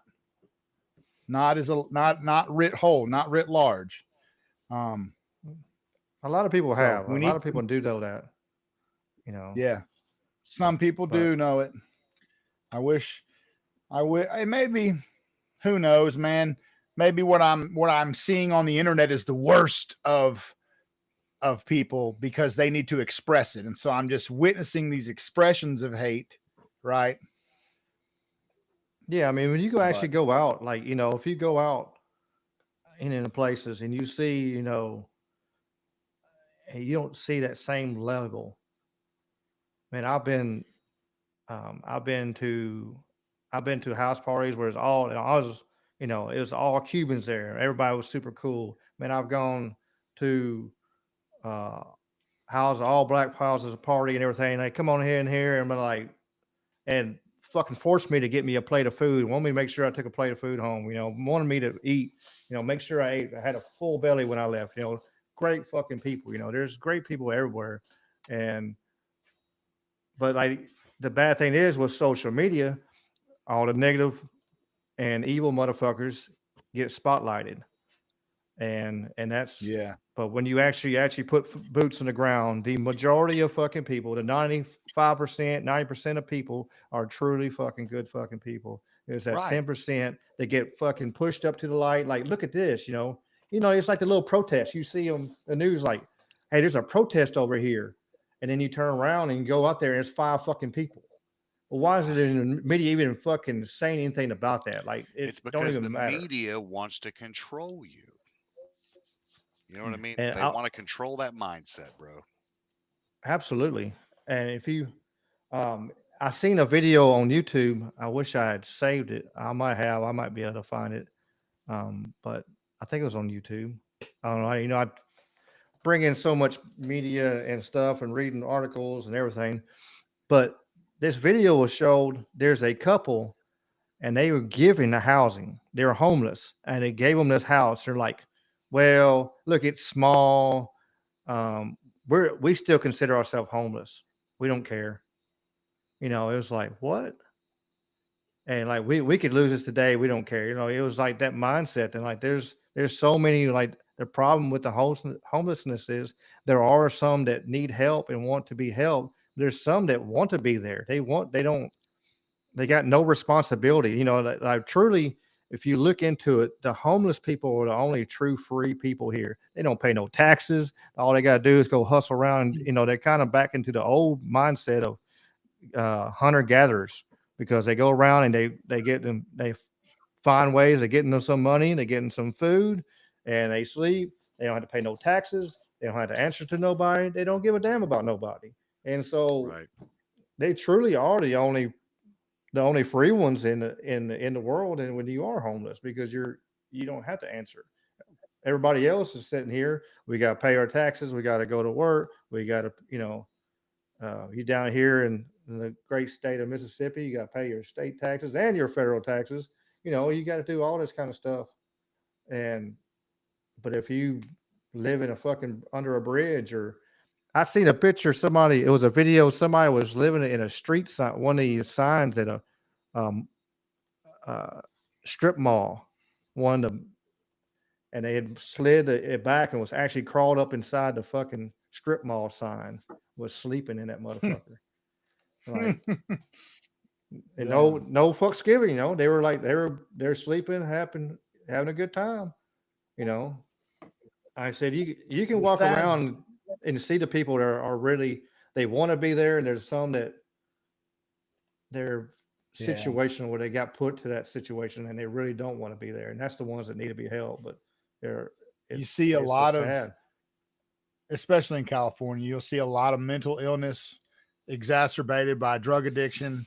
A great book on the subject, which really does a great job of like removing the stigma of treating addiction as a moral failure, which is probably not how we can most effectively help those people. When we treat addiction like a moral failure, it puts a lot of judgment, a lot of shame, a lot of heavy weight, which is lends towards cyclical relapse type behavior. So having a little empathy and mercy for these people will go a long way. Recognizing that a large percentage of homeless have some very complex trauma, mental illness going on as well, with the multiplier of perhaps drug addiction or alcoholism. So it's such a complex problem. I've read a lot of books on it. I have a great interest in it. I have a passion for it. The book I was going to recommend is In the Realm of Hungry Ghosts. Fuck, who wrote it? One of the people, I know one of our people in the chat will look it up, but In the Realm of Hungry Ghosts. Damn, what's his name? He is a profound writer. It is an excellent book. It's the most interesting book, regardless of how big your interest is in this subject and the topics of homelessness, drug addiction, mental health, therapy, recovery. That's kind of how you'd label that book. But this guy is just a Canadian. Gabor. Oh, Gabor Mate. Mate. Gabor Mate. I even said it right. Hot damn. Gabor Mate. That's right. There's a fucking hilarious part in the book where, like, I guess he's a Jewish guy, and I guess there's this one guy that he's got this client relationship with, and the guy's like sometimes cool, but sometimes he's being a dick, and he's like, "You Jew," and he'll like write a swastika out on the sidewalk in chalk or something, like do all this fucking and the guy, but this Jewish doctor kind of brushes it off, and he's like, "Yeah, just a little Heil Hitler this morning." Anyway, it's kind of funny, but his hot take on all of this is that we have to deal with the core issues of the initial traumas, the adverse childhood events, etc. Stop treating it like a moral failure and be like, well, this junkie out here. And it's like, it's probably a way more complex story. There's a more humane approach.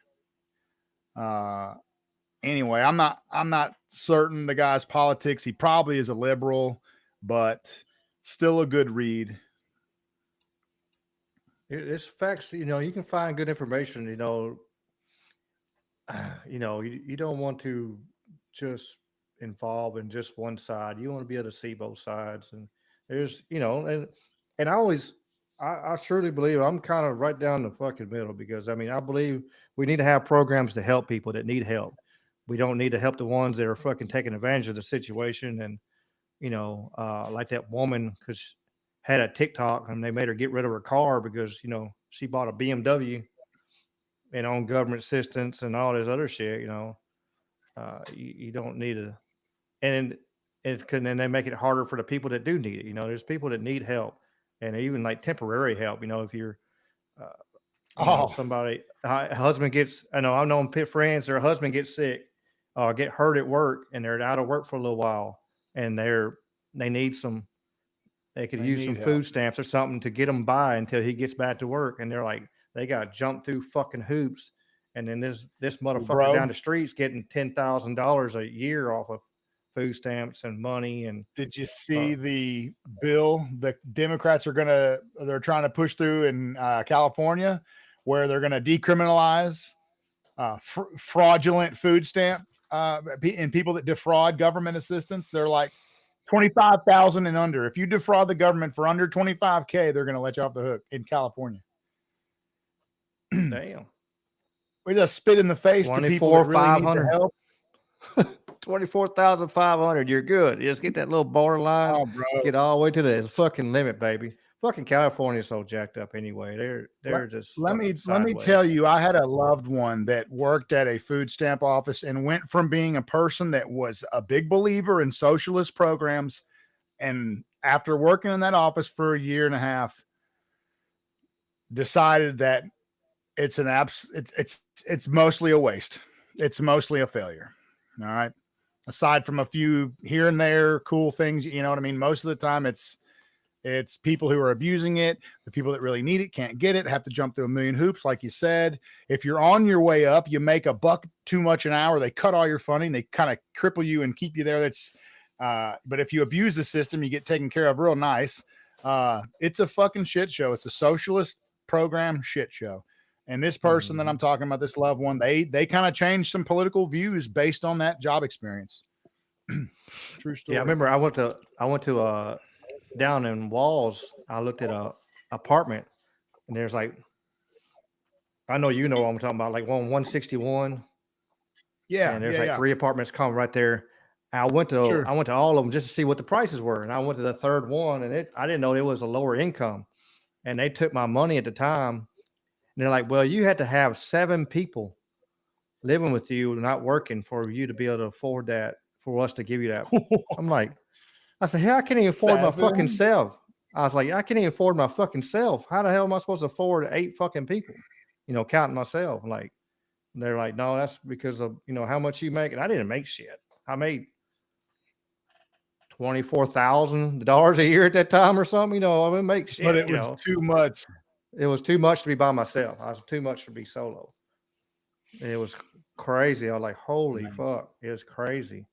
Um, but on the note of how far like some of the extreme left. I don't even want to say liberal anymore. It's just the extreme fucking left. I got a video of this guy. He's fucking converting over because he went to Portland, which is the mecca of the extreme.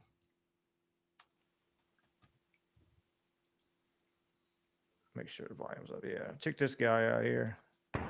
Alrighty, y'all. I moved to Portland, Oregon about 4 years ago from Pittsburgh, Pennsylvania. Before I left Pittsburgh, I considered myself pretty far left, and then like COVID happened, and then I moved to Portland and saw what far left really looked like, and I feel like the left has lost all common sense at this point. But all that being said, like being in Portland, I truly feel like I'm in a twilight zone every day. Like it really exposes like how ugly the far left can really be, because it's what I'm surrounded by on a daily basis. Like they're totally fine with walking past homeless people that are intense, that are having like mental breakdowns right in the middle of the street and acting like, oh, that's normal. This happens in every city. Like I just happen to walk by it every day to go get my latte. No big deal. And it's like, dude, I thought the left was supposed to be empathetic. I thought the left cared about the environment, because if you look at what the homeless population out here alone just does to the environment, it's pretty insane. But all that being said, like, I feel like all the morals have went out the window. All like the things that like y'all truly fought for went out the window. Now it's all about like protesting Tesla, hating Trump, and like fighting for men to have babies or something. Like it's literally crazy out here. And I know like I should have known this moving out here, but I really thought like, we'd have some common ground, considering like I used to be like one of you. But if anything, it just turns me further to the right, seeing how people act out here, seeing like the point of privilege everybody has too. It's literally insane. Like if you don't believe what they believe, then you're a piece of shit. And like it's just a total la la land. And it's crazy to me that it's been normalized. And I think like Portland is a perfect example of why things shouldn't be far left and why we need to like kind of come back to common ground somewhere. So you can bitch at me all you want, but I'm right, and there's plenty of people that think the same way as me. And Portland's just becoming a hub of mental illness and a place for people to go to just be weird. And it's not the good kind of weird; it's the type of weird that needs like medical attention. Let's talk about it.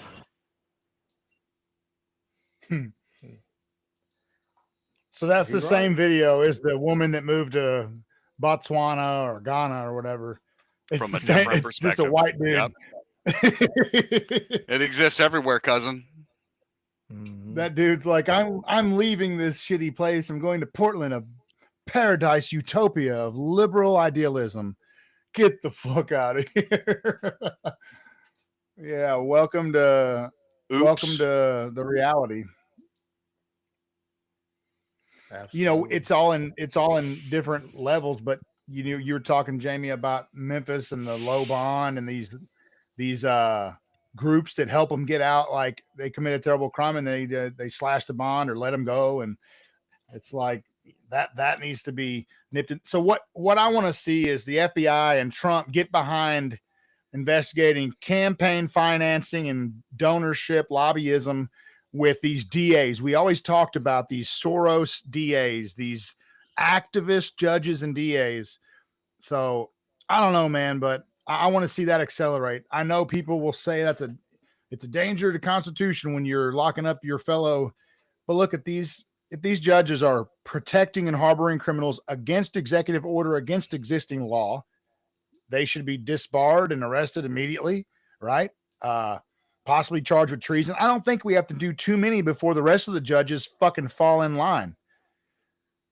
I want to know who's who's paid these people. You know what I mean? Because we all know that somebody is funding this movement. You know what I mean? It's not like, this shit is just completely happening on its own. Okay. Come on. Absolutely not. Right. It's not organic or grassroots. That's right. It's fucking AstroTurf. Yeah. There's a video of the people talking about like, hey, I'm getting paid to vote. Here's our piece of paper they gave us for our talking points. I mean, there's video upon video of people being honest and like, hey, yeah, I'm getting paid to do this shit. I'm getting here's what we're supposed to say. and there's so many videos out. People go in and protest, and you turn around like, okay, what's the real reason? Why are you here? What is one thing they've done? And they like, and they can't say shit. Yeah, they don't even fucking know. Time, they have no idea why they were fucking really there, other than that this paper said Trump is bad, and because Elon's with Trump, now Elon's bad, and this is terrible because the media told me to. That's all it is. I mean, right. Well, you guys, you saw that clip. If you got good reason, that's one thing. Go ahead. Well, remember that Newsmax reporter was hammering that CEO of whatever company that provides these activists that are like paid activists. They pay them and they come out. It's literally AstroTurf. And the guy was just saying like, look, I'm all for the ability of Americans to protest, but you're running a company where somebody can pay money and all these people will come out on the clock and hold certain signs always for, this radical liberal cause or whatever down, whatever. Trump's a Nazi, Elon's a Nazi, whatever the fuck it is. But these people are there. And these are the people, when they ask them, they say, well, I don't know. They told me to read this paper. And they're dumbfounded. They kind of know why they're there, but they don't have any they're not really about that life, right? Because it's AstroTurf. It's completely fake. It's a fucking industry. It's a fucking industry. Anyway, yeah, it was a Newsmax guy that was taking him to task over that, but we've known for a while. I mean, there's some evidence that Charlottesville was AstroTurfed and some of those fake Nazis, bro. Just like Patriot Let me tell you Front. something. Patriot Front. I have a lot of questions about the Charlottesville thing that I'm going to go back to. Have you ever seen the footage of the vehicle running through the crowd? Oh, bro. Yes. And there's a whole story. Alex Jones, court records. You can read about this on court case apps. But the fucking guy who held the footage, he was recording for a minute before anything even happened, pointed at the car, and he was a former State Department employee and lobbyist, and they scrubbed his identity 2 days after this story came out, trying to hide the fact that this was a government federal employee. There's a whole thing there, and Jones touched on it, but this was kind of when they were dragging him through the fucking ringer over Sandy Hook. So, right. But well, there's something else to pay attention to. There's something else to pay attention to. So the vehicle that was struck, the vehicle that went through the crowd, did you know that that vehicle was struck with a baseball bat before he took off? Oh, no. Well, I didn't know that. Yeah. Huh. Go look for the footage. It's there. The dude literally was hit with a baseball bat before he took off running in his car. Right? Which, if you were going to ask the question as to why would somebody all of a sudden, plow through a crowd, well, if he thought he had just been shot, or dude, I'm going to tell you, listen, wow. I can't remember if they presented how this got presented in court, but they didn't do a very good job of the argument, right? But listen, the sound, you can hear the sound of it. Dude, I got to find this video. Now I'm on it. So the theory being, if this guy thought somebody fired a fucking shot into his car and he took off fear for his life, then it shouldn't be premeditated manslaughter or anything. It'd be like unintentional vehicular homicide or something low. Right? What year was that protest? Shit, 2016. Here it is right here, 2016. Yeah. Let's see if I can find the video. Yeah, there's a dude that walks up behind the car, and nope, Google, we can't find anything. They won't show any of it. But there's a guy that walks up behind the vehicle. You can see him swing, and there we are. Man. But yeah, it's almost a Rittenhouse situation. You hate that a innocent person, I think her name was Heather. I don't know. I don't know that there's anything on that other angle, but yeah, here it is. They're higher. That's right. What was the man's name that was driving the vehicle? Man, I don't remember. I don't remember either. I don't remember. Here we go. Let's look this up. I really want to Well- find this video before I get off here because it exists. It exists. 100% Look for that it video. exists. Look for that video. There were reports of advertisements seeking drama students, theater students who wanted to become and be a part of something. And so I always say this, I didn't come up with it. You've heard it before. The need or the demand for white supremacy has outpaced the supply, meaning they need to keep alive this idea that there's bukus of radical white supremacists. And so you keep seeing these fake groups, whether they're feds or whether they're composed of actors. What was that? The Lincoln Project that was caught doing something similar.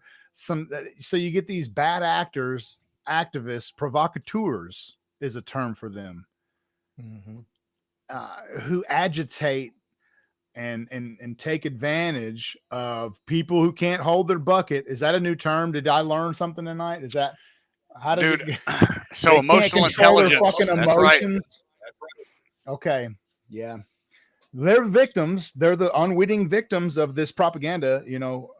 So and these agitations, but so much of that is fake though. So many of those groups are fucking fake. There's evidence that people at Charlottesville, these white supremacists with red laces and shaved heads, are actors. They were seeking actors leading up to the event. I don't know. It's all bizarre, man. And again, if you look at like lose their lives. I say you look at like so many times, like if they do, like the Klan does come out, like they got 4 fucking people show up. That's it. 3 people, 5 people. Yeah, I don't Nobody. know. It ain't a big group. You don't see big. I don't fucking know the monster last groups anymore. Fucking Klansmen I've ever met. I don't recall ever meeting one. Right? Like what the fuck? And you would have some people tell you that if you're from Mississippi, you know, and you're white, there's a 50% flip a coin, you're a Klansman. Like, what get the fuck out of here, man. That's not true. Right. What do they say? Racism is alive, but it's not well. Okay. Yeah. I'll put it that way. It's dying like a motherfucker. It's on life support, kept there by grifters and Al Sharpton, and that's about it. Man, the grifters in all these different divisions of everything. You got the grifters in the alien shit. You got the grifters in the race baiting. Man. You got the grifters like, and you know, you truly, if you look at them, if they're making money off this shit, you know, right? It's you need to question their motives. Not that they're all bad. If you're making money off of something, you know, and if you're passionate about, okay, it's not. I'm not saying that, but you need to, with a keen eye, look at the whole big picture. Don't just take shit for for face value, because if they're getting paid for it, they're going to push shit. And you've seen it so many times over the years, like people they'll make shit up to add to it to keep their thing going. Like they'll have a good thing and they'll have a book, or they might put a book out. And especially if you got one to put a book out, if you turn around and they're out here in front of everybody, and all of a sudden a book's coming. Oh, look at this! I got this book right here. Well, I can't talk about stuff because, but it's in my book. You know, bullshit like that. It's right. So much of that is rampant right now. Absolutely rampant. Yeah. All right, brother. Well, listen, gentlemen, I'm going to bail out of here this evening. It's been a good conversation as always. I appreciate you guys. Fire tonight. Yeah, man. Good talks. Good talks. Whitney has her book dropping next week. Man, I just think I found this footage. Hang on. Call of Duty guys are going to have to wait. They're going to be calling you. Where the fuck you at?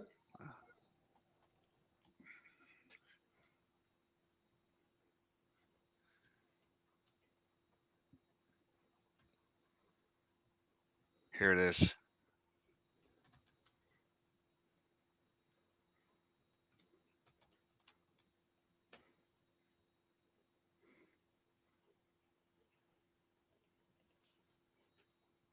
Here we go.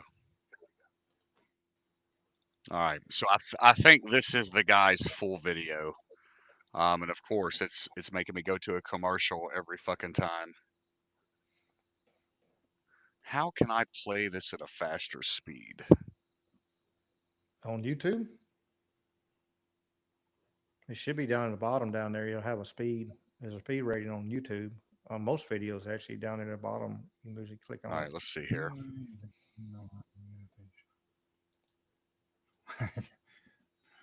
Yeah.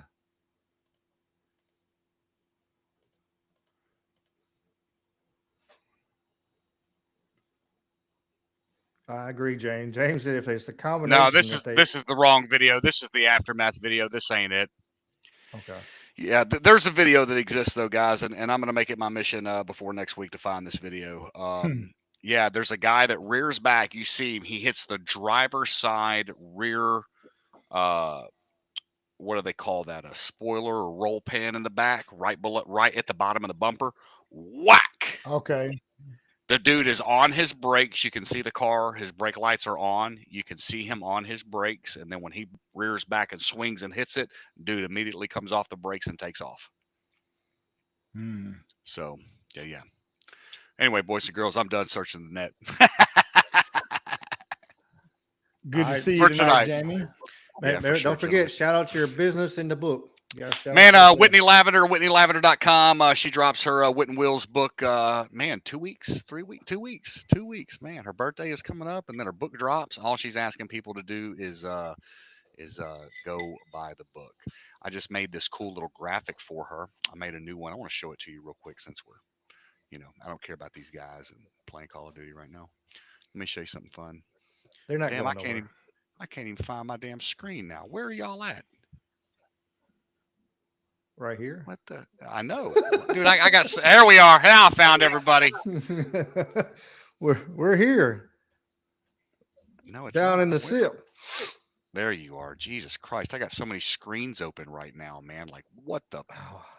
Oh, I understand. I got so two I made computers this open. Fun little thing here. It's going to be her new banner. I had to redo it so that it makes it fit her phone. But this is something I've been playing with and working on for being her little graphic guru over here. One of these days, she's going to be rich and famous and be able to pay me for all this work. So, anyway, but new book, man, Wit and Wills. It drops May 13. Her birthday is May 12. No, backwards. It drops on May 12. Her birthday is on the 13th. All she wants people to do for her birthday is go buy this ebook, man. $2.99. Help get it to the bestseller. So, hopefully, man, some bookstores will start carrying it, and we can start working on her speaking engagements over the next year. And got a killer story, remarkable story of survival, man. And her first book comes out. Hopefully, it'll lead to. It's going to lead to more kids' books, but that autobiography will be dropping soon. And then our company. Adaptability Home Services. Her and I got together. For those that don't know and maybe watching this for the first time, she's a double amputee. I'm half crippled on bad days as well because of a motorcycle once upon a time. So we came up with this cool idea to start this adaptability company for people that literally are learning how to live again and dealing with mobility and adaptive living situations. And at the same time, we decided to go into the realm of respite care, companion care, dementia care as well. So adaptabilityhome.com. Check the website out, serving West Tennessee, North Mississippi, Northeast Arkansas. So Ricky, I appreciate you for, always, supporting Whitney and sharing her posts, man. And, just being a good friend, dude. So we appreciate you and love you, brother. Yes, sir. Yes, sir. Appreciate y'all. Like I said, it's for a good thing. Y'all are trying to, help people that need help. And if I got the power to help y'all help people, it's just, even just a little bit. It's a beautiful thing, ain't it? Yes, sir. There's the website on the screen there for the ones that put a little jabber on there, so y'all can check that out. That might be interested. We appreciate you. Yep. And I see Hiker, she put the book, Whitney's website on Rumble. There she goes. Thank you. And Sweets did the one on YouTube. So Sweets and see, Hiker man, got y'all taken care of. Man, our people are amazing, man, and that's why we love them. For sure, for sure. All right, gentlemen. Peace in the Middle East, man. We'll see you guys on the flip side. Yes, sir. Take care, brother. Peace, Love you. brother. See you later. Later on, brother. Oh, yeah. Yeah, that's awesome. That's awesome. That's a perfect book. I was telling my wife we had to get a copy. She's a therapist, and I was like, that should be in your, should be in your office somewhere. We got to get a couple copies of it. Oh, for sure. Very cool. For sure, for sure. Very cool. They're like a power couple, man. I swear. Yeah, they link Like together and they're everywhere. Yeah. Like that. Yeah. They're over there. Pretty cool. Whitney's over here hunting on track wheelchairs and shit and doing jujitsu, and they're going to fights and they're just traveling all the place and living life, to the fullest, not letting anything slow them down. And, it's very commendable, you could, with you being, it's so easy to go, woe is me. I'm this way. People feel pity on me, or you can, what's the, that old saying, grab life by the horns, and go, and they're going. They're not, they don't want no pity. They want to spread joy and show that, just because you've gone through something, that don't mean that's the end. It's just a new chapter, and for you to overcome. Man, and there is no witness like the witness and testimony of a person that's been through it and is telling you it's okay and you can do it. So that's a powerful thing. Very inspirational and very, very impactful. It's gonna touch a lot of people. So it's a really cool thing what she's done there, writing that book. And then, of course, their business, which is just like, of course, it makes so much sense. It's a brilliant idea for them. And that's what they should be doing. And they got a big area to serve in the Memphis metro area and surrounding states. Even, I think they said they're going to be tri-state, Arkansas, West Memphis, and Alabama, West Tennessee, really Alabama, North Mississippi, Alabama. So yeah, that's awesome. That's really cool. Yeah, you like to see stuff like that. For sure, for sure. You still got time to hang out? I know we normally do, so I just want to. Yeah, no doubt, man. Let's roll a few more topics and videos, brother. Let's burn through it. I know you got a few things. Man, I got so much stuff. I got more. I could probably do 2 shows on all the stuff I had today. Probably you got really some close to stuff. showed everything. Right. You're like Jones. You got all these stacks, man. You got these stacks on the desk to get to. All right. I probably got half a show of animal videos we could probably post. I'll be sure finding them all the damn time now. I like when you sprinkle those in, man. I love those animal videos. Yeah. Talking about Tim, I'm guilty. Me too. But I wanted to share this one here. I'm talking about old Jim Brewer. He this is pretty fucking funny here. And then the news cockatoos come out. Watch the news. Watch the news.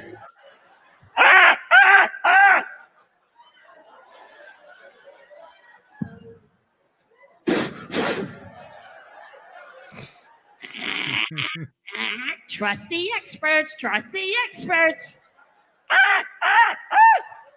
Trust the science. Trust the science. CDC, CDC, Dr. Fauci, Dr. Fauci. Mask on, mask off, 2 shots, 1 shot, mask on, 2 masks. Comply, comply. 6 foot safe. Do what you are told. It is for your safety.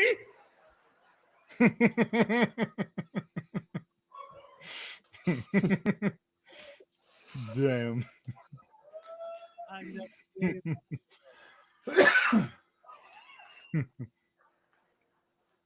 Vaccinators, you were real cocky a couple months ago.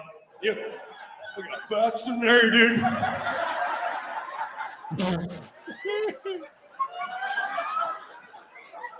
Got my second shot April 19th. I can't get sick from the corona. I'm vaccinated. See this bucket of virus? I'm vaccinated. I'll even lick metal. I'm not afraid of anything.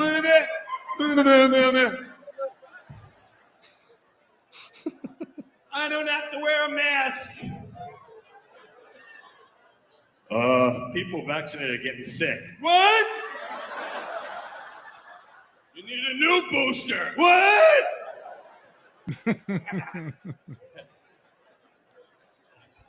Who wants a shot? Who wants to see a ball game?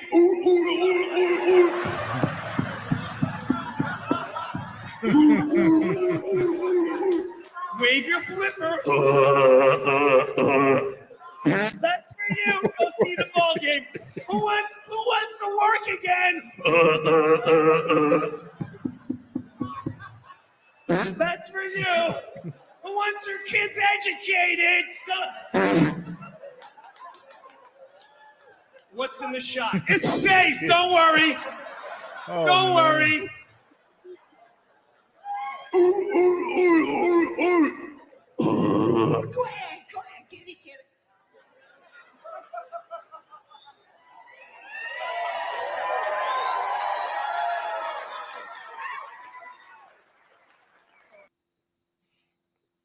Yeah, that's freaking hilarious.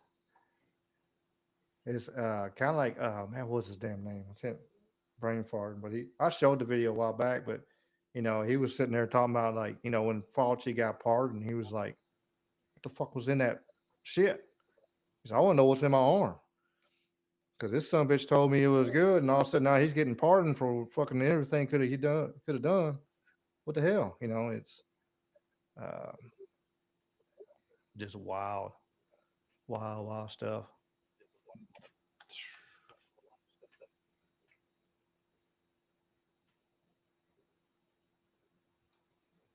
Valentina Gomez is raising hell down in Texas. Have you seen this one? That girl's crazy. Nuh-uh.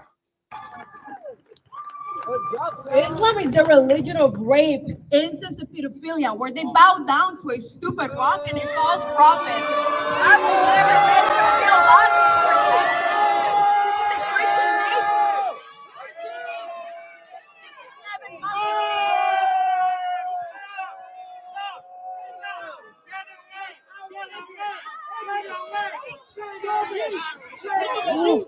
He gives no fuck.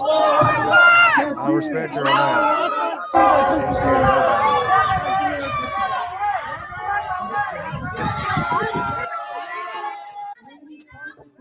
Yeah. Go back in your cage. I like it. Go bark somewhere else. Hey, go bark somewhere else.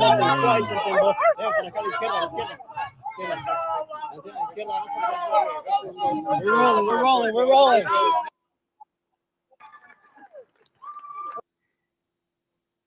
Yeah, she's not scared of nothing. But the crazy thing is, let's see, where's that damn video? I seen this, which I'll say this beforehand. Hey, look at this wave. The GDP per capita of Canada, Mississippi is the lowest, poorest state, and it's right above it. That's it. But they're doing so well. Their country is doing so fucking well over there. That's crazy.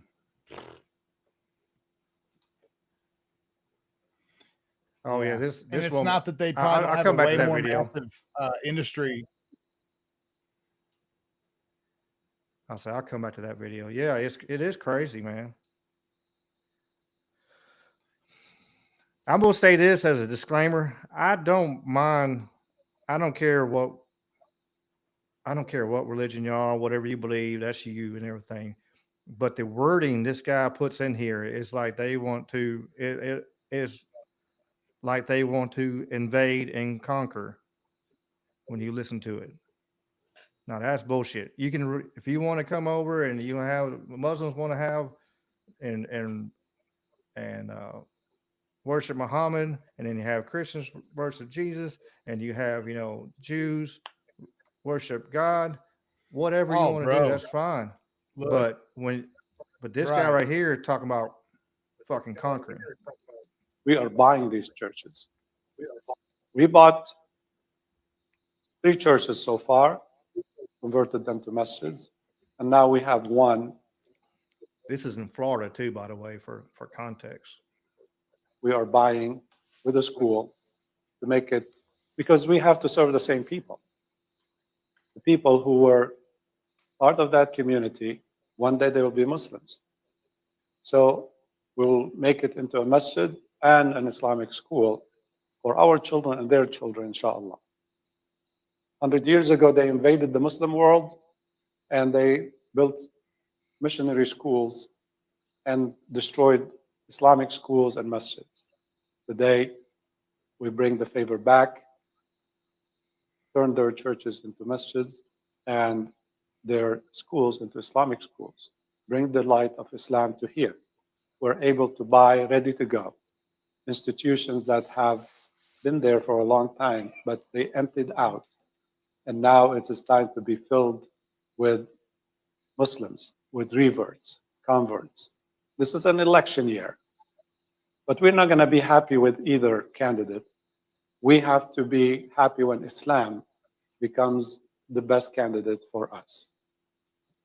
I ask Allah subhanahu wa ta'ala to give Islam the victory in this country.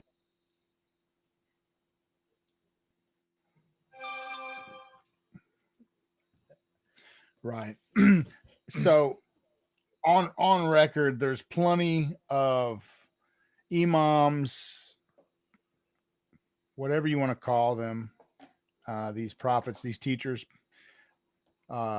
preachers of Islam, who on record will tell you when we reach a certain demographic population is when we get on the strong shit. So like they got numbers enough throughout Europe to be strong criminal street gang level violent, and they are fucking the culture up in a lot of those European countries. It's a whole problem. There's places called no-go zones. You cannot go there if you're not Muslim. It's bad. And if you go to countries where Islam is the main religion, they're always unstable. You could argue America keeps them unstable. There's arguments there too, but the bigger point is that to pretend it's not radical, so there's steps to it. They have different approaches. All these approaches and tactics have words.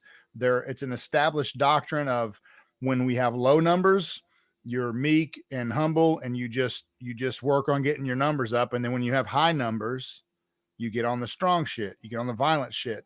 One imam just said the other day in the UK, we're headed toward whatever. When we get to 90%, we're going door to door, and you convert or you die. Like that's the ultimate goal.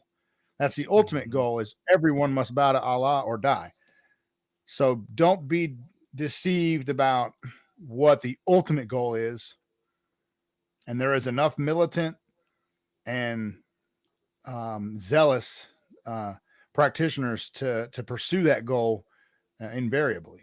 So, but don't be defended. I mean, don't be confused and think that that Israel is somehow like is the religion of peace either. Like fuck, or America. We're ruled by a bunch of warmongers. Oh yeah. Right. Yeah. Anyway, that rant over, but but yeah. I'm all with religious freedom too. Like totally like practice your religion and shit. But at the same time, like as an American and no, I'm like coming over and like reestablishing whole cultures and shit like that shit can be dangerous. And so, maybe you can do that, but we'll keep you on a fucking watch list because you're a foreigner practicing a foreign religion that's often hostile and even terroristic to Western nations. So we're gonna fucking watch you. You can't own guns or whatever. libertarians will shit the bed with me saying that, but you know, I don't know. Something's got to give. We definitely don't want fucking Sharia law. What, you're going to beat your wife because she had her hair uncovered, man? We'll fucking put you in jail, Muhammad.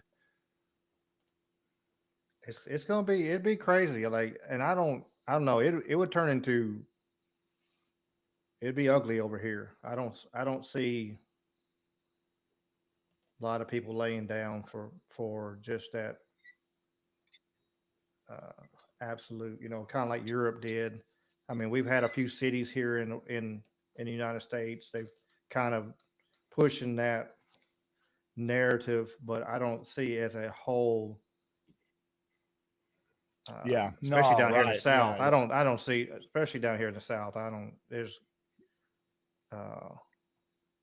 Florida is just there's crazy too many enough. spots and there's too many swamps and shit for them to get disappear in for down here. But this, oops, I pushed her on the wrong, no, right mouse. This bishop here could be either our next pope. He has a kind of strong stance on what we just talked Yes, about. this is very serious. Now we're witnessing an invasion.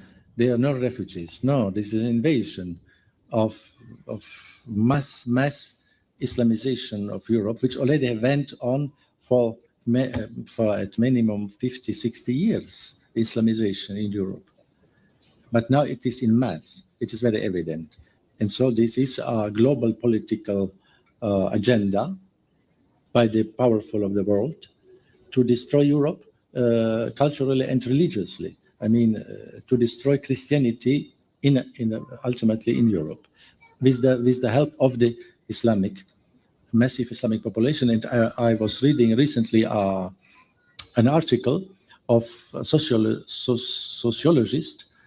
who made a calculation that maybe in 30 or 40 years, when it's now going on, so the majority of the population of Europe will be Islamic. Europe will be Islamic when this will go on, because the European people have almost no children, 1 or 2.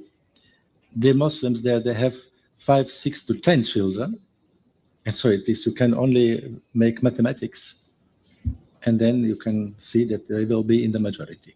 And so maybe it is a permission of God that then the church, being surrounded by an Islamic society, which is not tolerant and which will not be tolerant, and then the Christianity, the church will be maybe purified with this. And the purification is good also sometimes.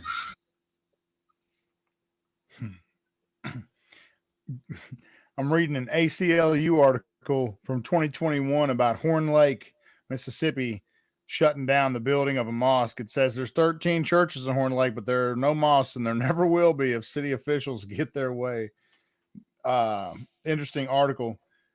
But I guess there's no mosques at all in DeSoto County. They have to go to Memphis to go to a mosque.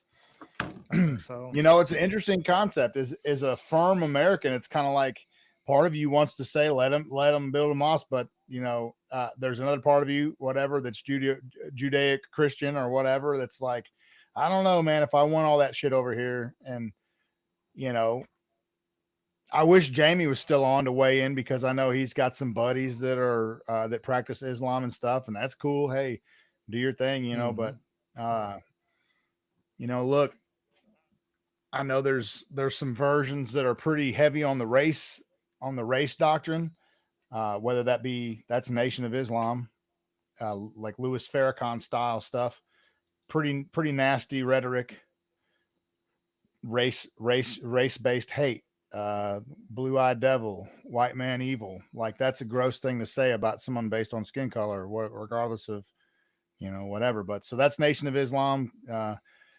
And Farrakhan doctrine can be pretty ugly. That's one of the more popular brands over here, unfortunately. But actually, I don't. We're agree. wading I mean, into these are controversial issues we're trampling on here.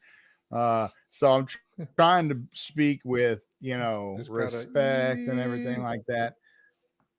I like what Temple said though. It's colonization. It is the same thing. I mean, that's right. It's a form of colonization. It's the same thing they say the West has always done, and we're so bad and everything. You know, I've been called a fucking colonizer, and I was like, man, I wish I could take credit for like being like descended from colonialists, but actually I'm descended from immigrants that came later after other people like did the colonizing. So, and then I even got some native mixed in me. I'm like a 32nd or a 64th or some small fraction or something of Chickasaw on my dad's side.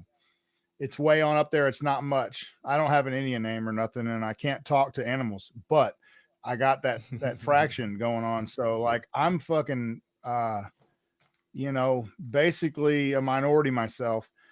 And as a minority, I just want to call a truce. But anyway. Now you can do like I do. I always put mix. When he asked, I just put mix because I mean, I got my mom. She did all the genealogy back to like the 1500s. Like I legit have, you know, Native American in me from Blackfoot to, of course, Cherokee and what was it? I think Chippewa. And then on one side, and of course, then the Irish. I got a lot of Irish in me and Scottish. You know, I'm like a lot of my family came over, like I said, like we do, like, you know, over past once everything was already settled over here, you know, the Irish immigrants coming over here and from the potato famine and stuff. So, but I mean, right. And you know, which was fucking orchestrated. God damn. Yeah. Yeah. It's you know, like I said, I don't mind, you know, I don't have no problem if you are, you know, whatever religion or whatever you want to talk about. But when you have that rhetoric like that you want to, you know, you're saying, hey, we're going to convert the whole everybody over here to one thing. You know, that's not a. Yeah. And if you, and like I said, you'll have to have Sharia law, you'll have to do all this stuff. And man, like, I just don't see that going over very well. Like, I know Europe bowed very quick, but I think the people are finally raising. I know Ireland's raising up. Ireland's they're about to burn it down over there. They are raising 10 kinds of hell, and pushing back. And yeah, if it is it you know, a little too much, too late, or can they, you know, get some of that, make some more ground? I don't know. I mean, yeah, they're the tip of the spear on that. Actually, I think a lot rides on how Ireland comes out of this, because historically they're like a revolution happy country. You know what I mean? Like there's a long, long history of political instability in Ireland. So I'm watching that situation, and I'm like, I'm hoping that they are able to wrestle their country back. And if they do, man, I think that will harden and will steel the resolve of a lot of Western nations to maybe undo some of the globalist open border bullshit that's been foisted upon the West for the last fucking 60 years or however long. I don't even know. It's late and I'm hazy, but it's been going on for too long, right? And you want to see cultures preserved. They'll always say, you know, like, oh, look at this beautiful culture over here of China and Japan and, you know, wherever, Brazil. And that's true. It's true. But then over here, it's like, oh, your culture needs more of the other cultures in it. And it's like, well, we have some of our own cultures here in the West too. Now, America's always been sold as a mixing pot, which I think is a deceptive term and possibly not as ideal as it once was postulated. It's cool to have like a melting pot of people that are rooted in and are grounded in a particular morality. And it doesn't have to be strictly religious or Christian, but it needs to be decent. And like, so if I was to complain about like communism or Marxism, it would be the moral degradation that it pushes. It pushes things that are bad for the soul. It's anti-family, it's anti-human, anti-life, right? It's all those things. So, and that is taking a toll on our country, the moral fabric. So that'd be my chief complaint. And we're suffering under that now. So we're suffering the consequences of that. Mhm. And all the tumult that comes with that, and whatever. But back to Ireland, I hope that they're able to elect a leader like a Trump type leader, a nationalist leader who says Ireland should be led by the Irish, and we should control who comes into our country and how and when and all that, just like we want to do here in America. And we don't want Sharia law. We're not going to permit these ghettos to form where people are scared to fucking live and move because of assaults and violent crime and radical terrorism at the street level, guerrilla warfare terrorism. Like, that's the shit people are tired of. I hope Europe overcomes, and so because that's a meaningful piece of the puzzle, I think, over there. I wonder with always has. I wonder with the Pope saying what he, if he becomes Pope, let's say that if that that bishop is the one that actually becomes Pope, and with that mindset, I wonder if we might go back to Middle Age times. I mean, if the Pope come up and get in front of everybody and say, "Hey, we need to," and realm in all the Catholics and put them in battle mode. That might turn into a religion war, all over again. Well, it was the Crusades, right? Crusades again, yeah. Like, we're going to take back 2.0. over the world. What was the Islam there. Crusades? They were called something else. They had another name for them. It wasn't the Spanish Inquisition. Not this. I'm tripping. What did they call the Islamic Crusades? Yeah, I'm thinking of something. What was the name for Inquisition? Like, I got the Mel Brooks movie in you my head remember now. when Vlad the Impaler fought back by famously impaling his enemies on a spike in response to, and I think it was the Ottoman Empire that was aggressing upon his nation. But anyway, they called it something. It was the Muslim version of the Catholic Crusades. But I don't know, man. I don't know. You do need to watch that movie I told you about, the new Dune, because the Holy War angle is really interesting, and it just gives you some creative thought when you think about like the human condition and religious polarities and divisions and wars and all this turmoil. Anyway, it's a really cool film. Dune 1 and 2. The second one's even better than the first, and there will be a third. But there's some good themes and storylines in it. I don't know how much you remember. You said you saw the old one, and I don't know how similar they are. I've never seen the older ones. I need to go back and watch those too. But yeah, I've seen the old ones. I hadn't seen the new one. For sure, but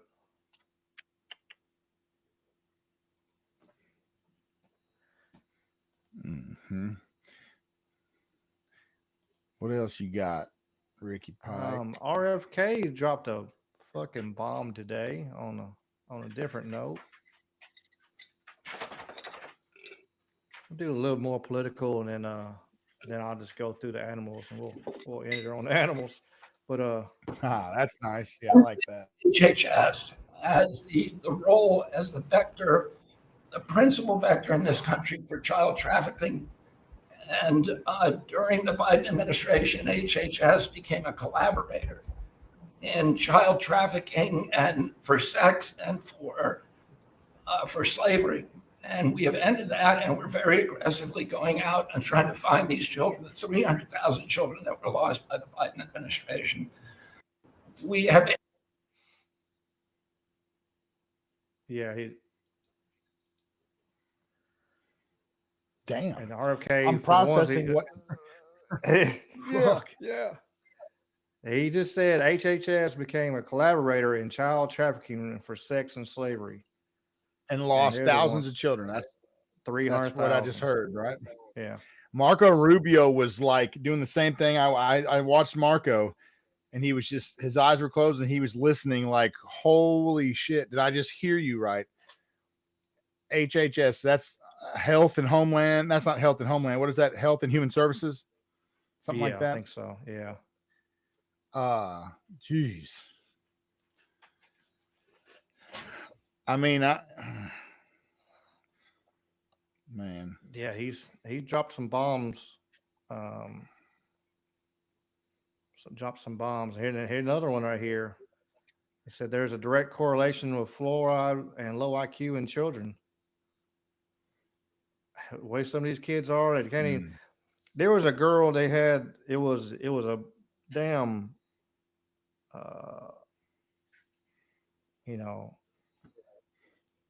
police video of a pullover, and they were trying to get trying to make sure she was effed up or not. She couldn't even say her ABCs. She got up to like the J, K, and the M, and then she had to go back, and then she got about P, and then she started counting. And she couldn't even, and she's grown. Like that's how ignorant our kids are. And you see all these videos of people going on colleges, and they're like, just like, how to? It's real, bro. Like, how the hell did you pass high school not knowing this shit? How the hell are you in college? Passing college not knowing none of this shit, like not just common sense shit, but like, how? I also visited Utah, which is the first state to ban supplemental fluoride. Florida yesterday passed a bill to ban supplemental fluoride. I'm confident Governor DeSantis is going to sign that. We are working, Lee Zeldin and I are working together to change the federal fluoride regulations, to change the recommendations. And we're looking at the science now. I want to point out that in August, the National Toxicity Program, which was armed with the NIH, did a meta review of all the science on fluoride and found that there's a direct inverse correlation between fluoride exposure and low IQ in children. So the more you get, the stupider you are.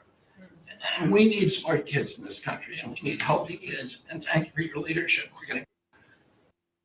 Yeah, that's why the Nazis used it to making prisoners compliant during World War II. I didn't know that. That's a neat little detail there. Holy shit. Oh yeah, they must have given them. They were giving them heavy doses to really calcify their pineal gland. That's something, right? Isn't that something we think that happens with fluoride? This is very serious. Hardens and creates a shell around the pineal gland, which is supposedly a very important part of your soul makeup, your mind, body, spirit, and the seat of your consciousness, even here in your brain. This gland is an important gland, and it supposedly is damaging that and hardening it. I'd like to know more about that. Just a side note. I saw something they were using. Man, what was it? My God, it's something where they had crushed pineal.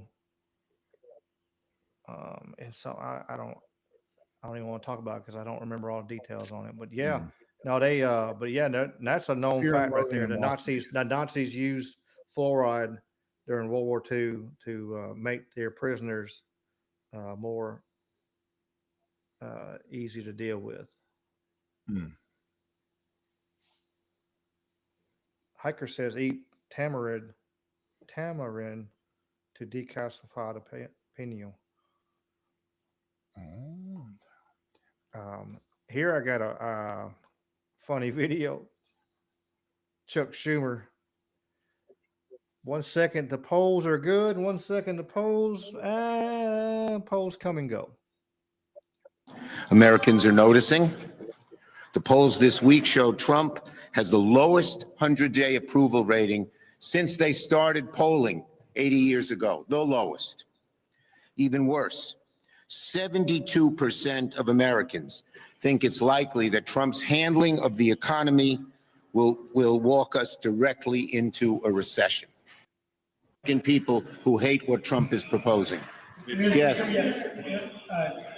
there's a poll out today that has your approval ratings lower than any other congressional leader at 17%. Are you concerned that you may be a liability for your party? Polls come and go. Our party is united. We're on our front foot. We're stepping forward, going after Trump, and having real success. Yes. So which one is it? Fucking jackass. Yeah, docile. Yeah, That's the would, word I was bro. looking for, Sweets. Thank you. Docile is that's the reason they gave him the fluoride to make him more docile. That is the word I was trying to find in my head, but I couldn't remember it.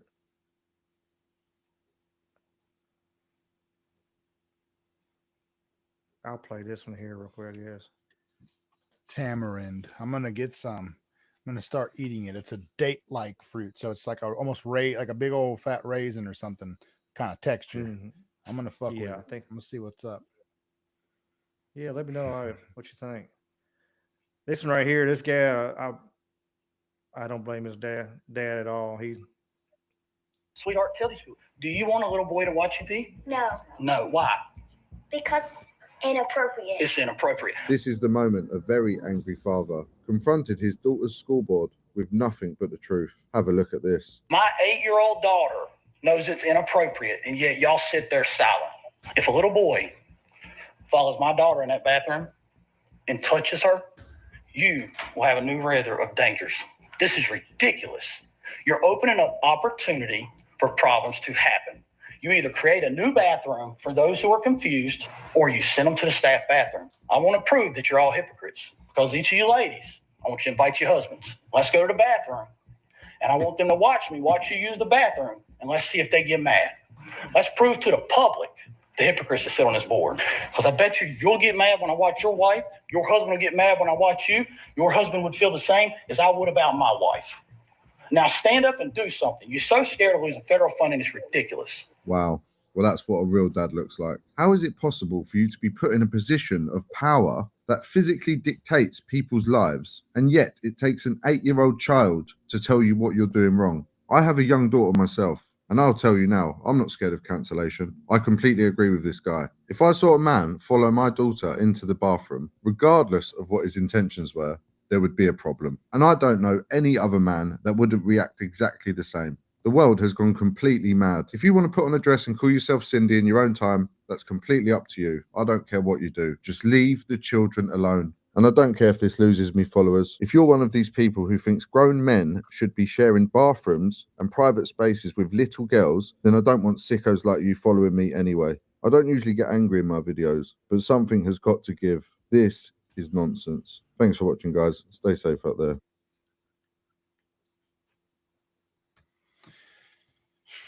I'm going to tell you, Ricky, listening to him rip those school board members a new one, I'm turned on like a motherfucker. That really got me going. Hey, that got me going, man. That got me going. He was on point. He stood on business. Oh yeah, for sure. Oh, man. And he was trying to choose his words wisely. He really wanted to tell him, like, he was going to do a wide open on them motherfuckers. He was coming with me. Him a river of trouble. You about to have a river? Yeah, of river trouble. of trouble. It was. Well, what's that quote from Tombstone? And hell's coming with me. Which one? The one with hell coming with me. Oh yeah, yeah. I can't remember the first part. What he says there. You tell him I'm coming, and hell's coming with Yeah, me. that's it. That's it. Yeah, I mean that's basically what he kind of said. Because I believe he murked all them son bitches right there, mess with his little girl. But man, it's no,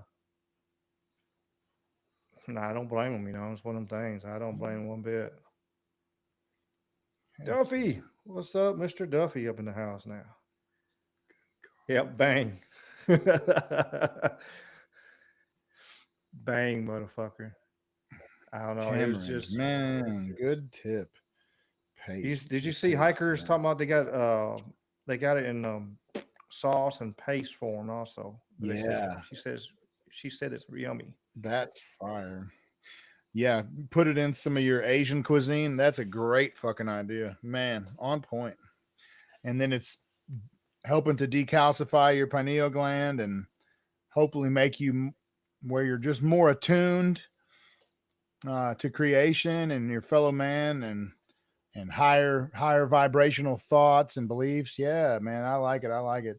I think there's some stuff there. I'm glad to see. I think I was very blessed. I grew up mostly on well water without fluoride being added to it, other than sipping the water fountain at school occasionally. So I had a relatively low intake. So I'm like a smart dumbass. They probably fucked me up in other ways. They probably used other poisons to get to me, but I'm glad to see RFK, you know what I mean, doing something. And they're banning some of these nasty dyes and stuff. And, you know, if the company can make a healthier version, they should. We've been over this. There is something to be said for like liberty, and I might be mad, and you might be too. What happens when like the fucking formula for Dr. Pepper is affected? I might be mad. Oh man, I might be mad. I remember when they changed the Butterfinger and it started to suck. It sucks. It sucks now compared to the old one. I don't know if y'all remember. They changed it like 4 years ago, and that motherfucker sucks now. It's different. It's just flat ass not as good. But anyway, I don't know. We'll see. I want to see. This has always been a big one for me. So long such that I want to see the legal immunity that big pharma vaccine manufacturers have lose that protection status. Right. Yeah. And I want to see justice on the vaccine schedule. I want to see, you know what I mean? We need to go back. And also probably the 5G stuff, because 4 or 5 years ago during COVID, I think Trump kind of quietly aided as we went up with 5G towers and just launched that. And there's concerns with that. And there's no long-term safety data. The telecommunication safety data on cell phones and in EMF radiation is fucking ancient. It's like 30 years old. It's the oldest shit. They've never redone it. And they definitely shouldn't be the ones funding the study itself either, right? Like, I'm not going to trust the man who audits himself. So anyway, just some thoughts on that too. Those are some things I want to see. I know RFK's talked about both of those things. So anyway, I got to be patient. They've been in there for just a few months now, so I'll be patient. We'll see. What we were talking about before, about summertime. It gets by the end of summer and there's not a whole lot of changing, we said back in December, if by summertime we don't have a whole bunch of change, we might have to start asking questions. But I agree with Hiker that said we got to keep the pressure on them on accountability. We need, as a people, we need to keep pushing like, hey, where we at this, we need this. And we need to be able to do that as a people on all these lists and stuff and everything. I mean, on everything, all the promises, we need to we put these motherfuckers to the fire and say, let's do this. Y'all said you're going to do it. By fucking God, let's do this. Stop doing all this other silly shit just to fucking troll on people. Do what you said you're going to do and be done with it. There's been this period of time, I think, where we've watched all these appointments. And so they've given us plenty to root for. Imagine like the promotion campaign of a baseball team, and we got all these stars coming out, and we got Cash Patel over here juggling, and we've got Pam Bondi over here, and she's doing magic tricks here. And, we got Elon Musk, rock and roll guitar player, and Pete Hegseth, and we've got all this cast, and there's all these stories going, a lot of stuff going on at once. And then the disappointments start happening, like the Epstein, failure to show us anything. All right. That was a big Dudley. And, but I feel like possibly this process of promising and then somewhat failing, and then it's part of it, but it's our imagine this. Imagine you are a St. Louis Cardinals fan, and the franchise is rolling out all these promises and these rock stars, and then they start losing games, and some of the promotions aren't what they were promised to be, and there's other disappointments. You're still a fan. It's still your team, but you've been duped into like, getting the runaround, so to speak. That's what I'm worried about. Right. You are too. So, we need to do some itemized lists, hold their feet to the fire, us and other podcasts, and some of the bigger influencers. Yeah. We need to keep talking about these. We can't allow. They always bet on, I believe, our memory failing us, right? They don't think we have a memory because they'll lie to you. They'll try to change history. They'll make promises they can't keep, but we need to have good memories so we can continue to keep these stories alive and hold their feet to the proverbial flame. I don't trust the motherfucker. I don't trust none of them. It's best not to, because they sure enough will. You look back through history and we see all the lies and deception, and just what they've declassified and let us know. Not to mention all the shit they won't let us know still to this day. How many times they've lied to us over the years. So if they'll declassify and let us know how much they lied to us, there's a whole lot of shit that they're still covering up. And but yeah, for sure, we need to hold them to the fire and let them and keep on pushing, and like I said, if the power is the bigger pause, and I agree with the what they call it, TikTok brain. You got 5 minutes, and that's all you're watching, these little clips, and that's why they want stuff like TikTok. So you've fed so much information so fast, so constantly.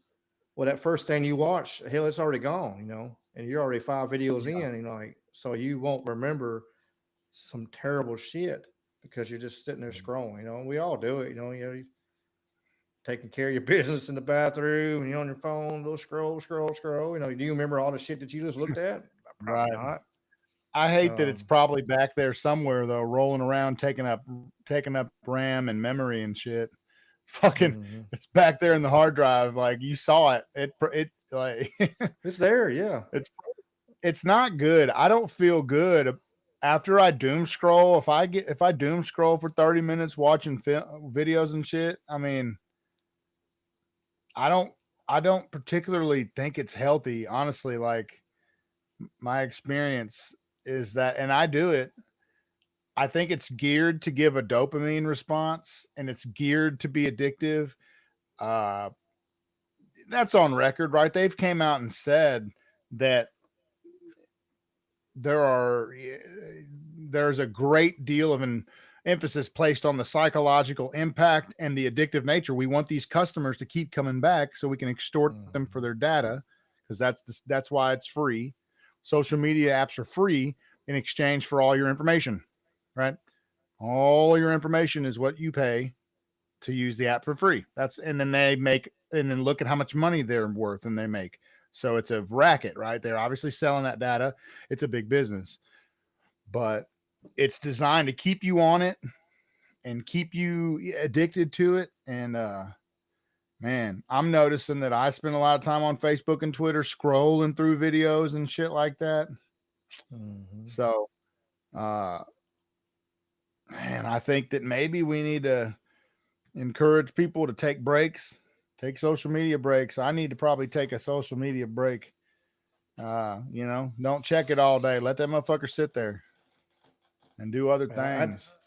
I did that Saturday. I was sitting there. I was out on the land working and picking up limbs and knocking over trees and just moving stuff around, cleaning up. And hell, I got finally looked at my phone. I had all kinds of notifications and shit. But for several hours there, and then I was hanging out, and not paying attention to none of that crap. You know, it was nice to be able to get away from it and just zero my mind. I'm like not worried about none of that crap, not picking up my phone. Uh, it was nice, you know. It was nice that little break, you know. But we need that. You got to have that. It's got to be balanced. You'll hear me say that 1,000 times. I really, truly, you know, you need to be in the know and knowing what's going on, but you can't be so engulfed in it that you lose your sanity and lose yourself. So you got to have that balance of being able to get, you know, go out in nature or go do something, go to the park, read a funny book or watch a funny movie. You know, like I was watching Police Academy the other night, just fucking laughing at this silly shit. You know, seen 1,000 times, but you know, it's good to see, you know, something and just no political bullshit, just fucking people being silly and and and having fun, you know, kind of deal. Um, Yeah, real life stuff. Just enjoying some good, simple stuff, simple pleasures, and people and animals and laughter. Yeah, yeah. And I'll be honest, my most political is on this show. Like, I might see news feed stuff and I'm aware of certain current events, but I'm not watching. I'm not watching talking heads. Not even conservatives, really. I'm not watching political news. I'm not keeping up with shit. If it's important, I'll see it on the news feed. I wasn't always like that. Used to devour newspapers, watch several shows every evening, you know what I mean, for years. But I've adjusted, and I don't spend my time on that as much. I guess I've found that through social media and Twitter and Facebook, if it's important enough that enough people are talking about it and it's trending and it's newsworthy, I'll at least see a short clip of it. I'll get a newspaper in the mail and I read some of the headlines and just generally what the stories are about. And so I remain aware, but I don't have to spend much time just, you know, going over it and obsessing over it and stuff. And I will say, for those people that do consume a lot of media, I'm not hating on it at all, because again, I used to consume a fucking lot, and one day I might again. Just right now, I've got my garden in the backyard. I got 3 dogs to take care of and make sure they're getting their playtime outside. They're a bunch of beasts, hellhounds. So with all that going on, I'm just doing real life shit. And of course, I was saying earlier in the chat, I hate that Hollywood is so dark and evil and stuff, but yet I do love movies, right? I'm a movie guy.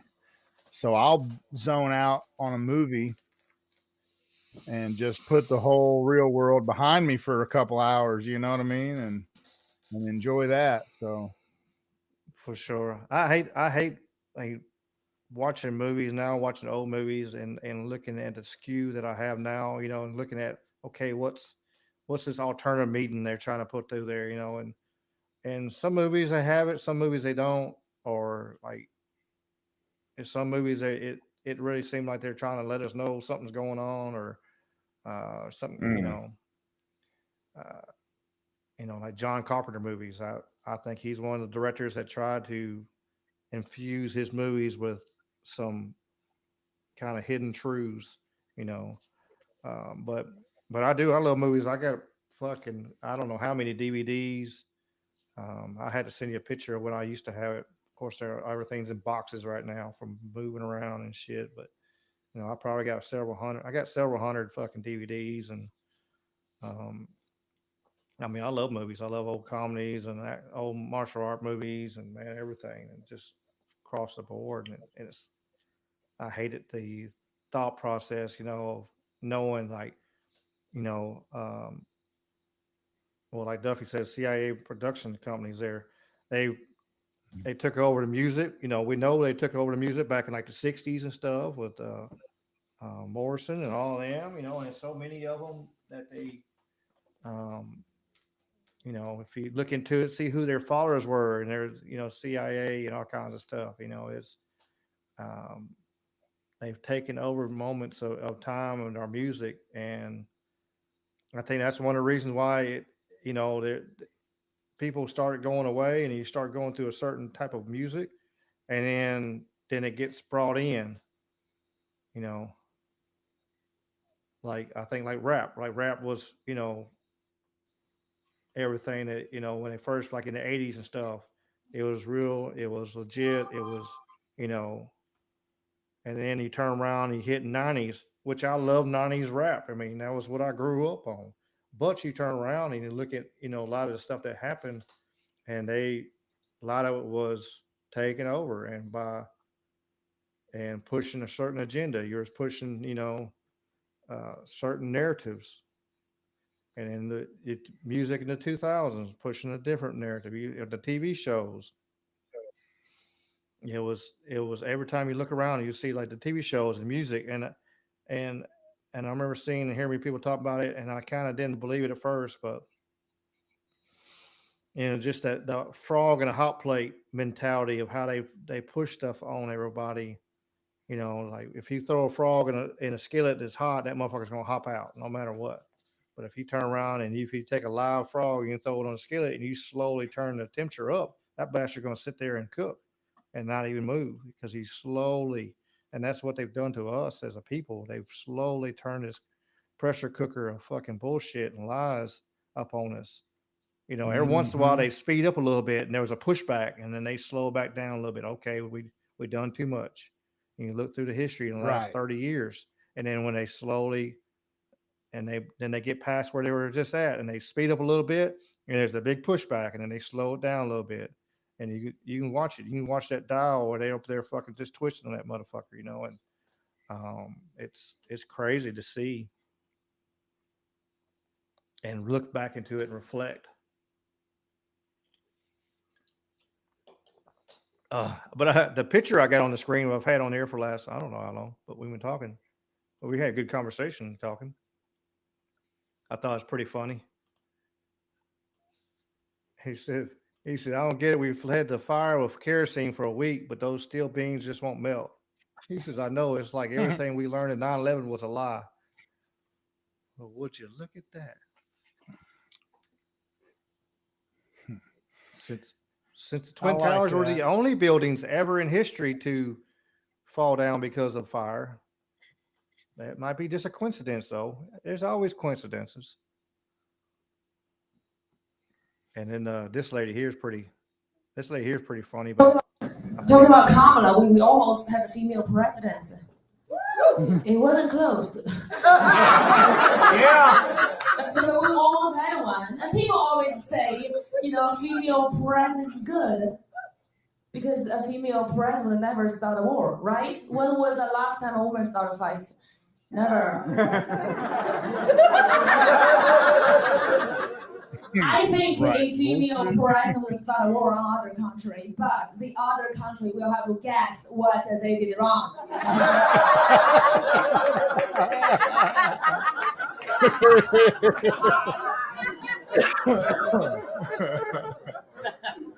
A female president will start a war on other country over something they did wrong 5 years ago.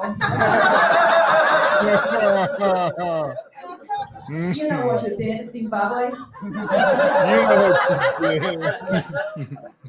I think a female president will start a war on other country because this country was talking to another country behind her back in her dreams. I had so much hate from this joke. People were like, you are not a feminist. No, I am a feminist. I had a daughter and I kept her. Yeah, no, she's a beast. She's a beast. She's funny. Hell yeah. Oh, she's funny. I had to share that, but yeah. Damn it. Yeah, you had boy. to guess. You had to guess. This one here is not political. I think this is cool. Yep, the safest place to be when a tree falls. Check this out for everybody who needs to know.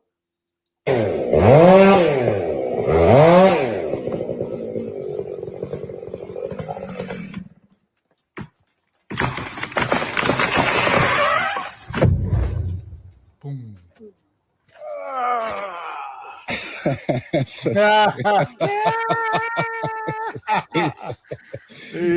stupid.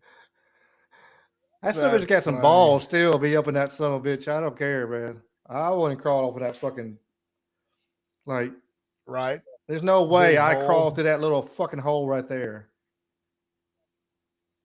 There's no way. Well, I'm sure he got in after the top was down. I'm sure when the camera panned, he jumped in real quick, right? Because he didn't cut it with him in there. I mean, it looks. I wait. Watch how the camera momentarily leaves the yeah, right there, somewhere during the fall. Boom! Right here, he's in there. He's getting in, and he pops out. Yeah, like I mean, it could be edited now. It could be. Like I said, there's no way my cojones ain't big enough to crawl through that little hole right there. I don't know if they, I mean, it didn't look like they edited and clipped it, but it looked like, I mean, he was probably just quick as fuck. As soon as that tree was down, they knew there was a huge hole in it. So as soon as it fell, he's like, I'm going to pan away. And the cameraman did a really good job. That was a funny ass video. They did a good job on that shit. Tree videos always make me nervous, man. Trees are so dangerous. Cutting trees is dangerous work.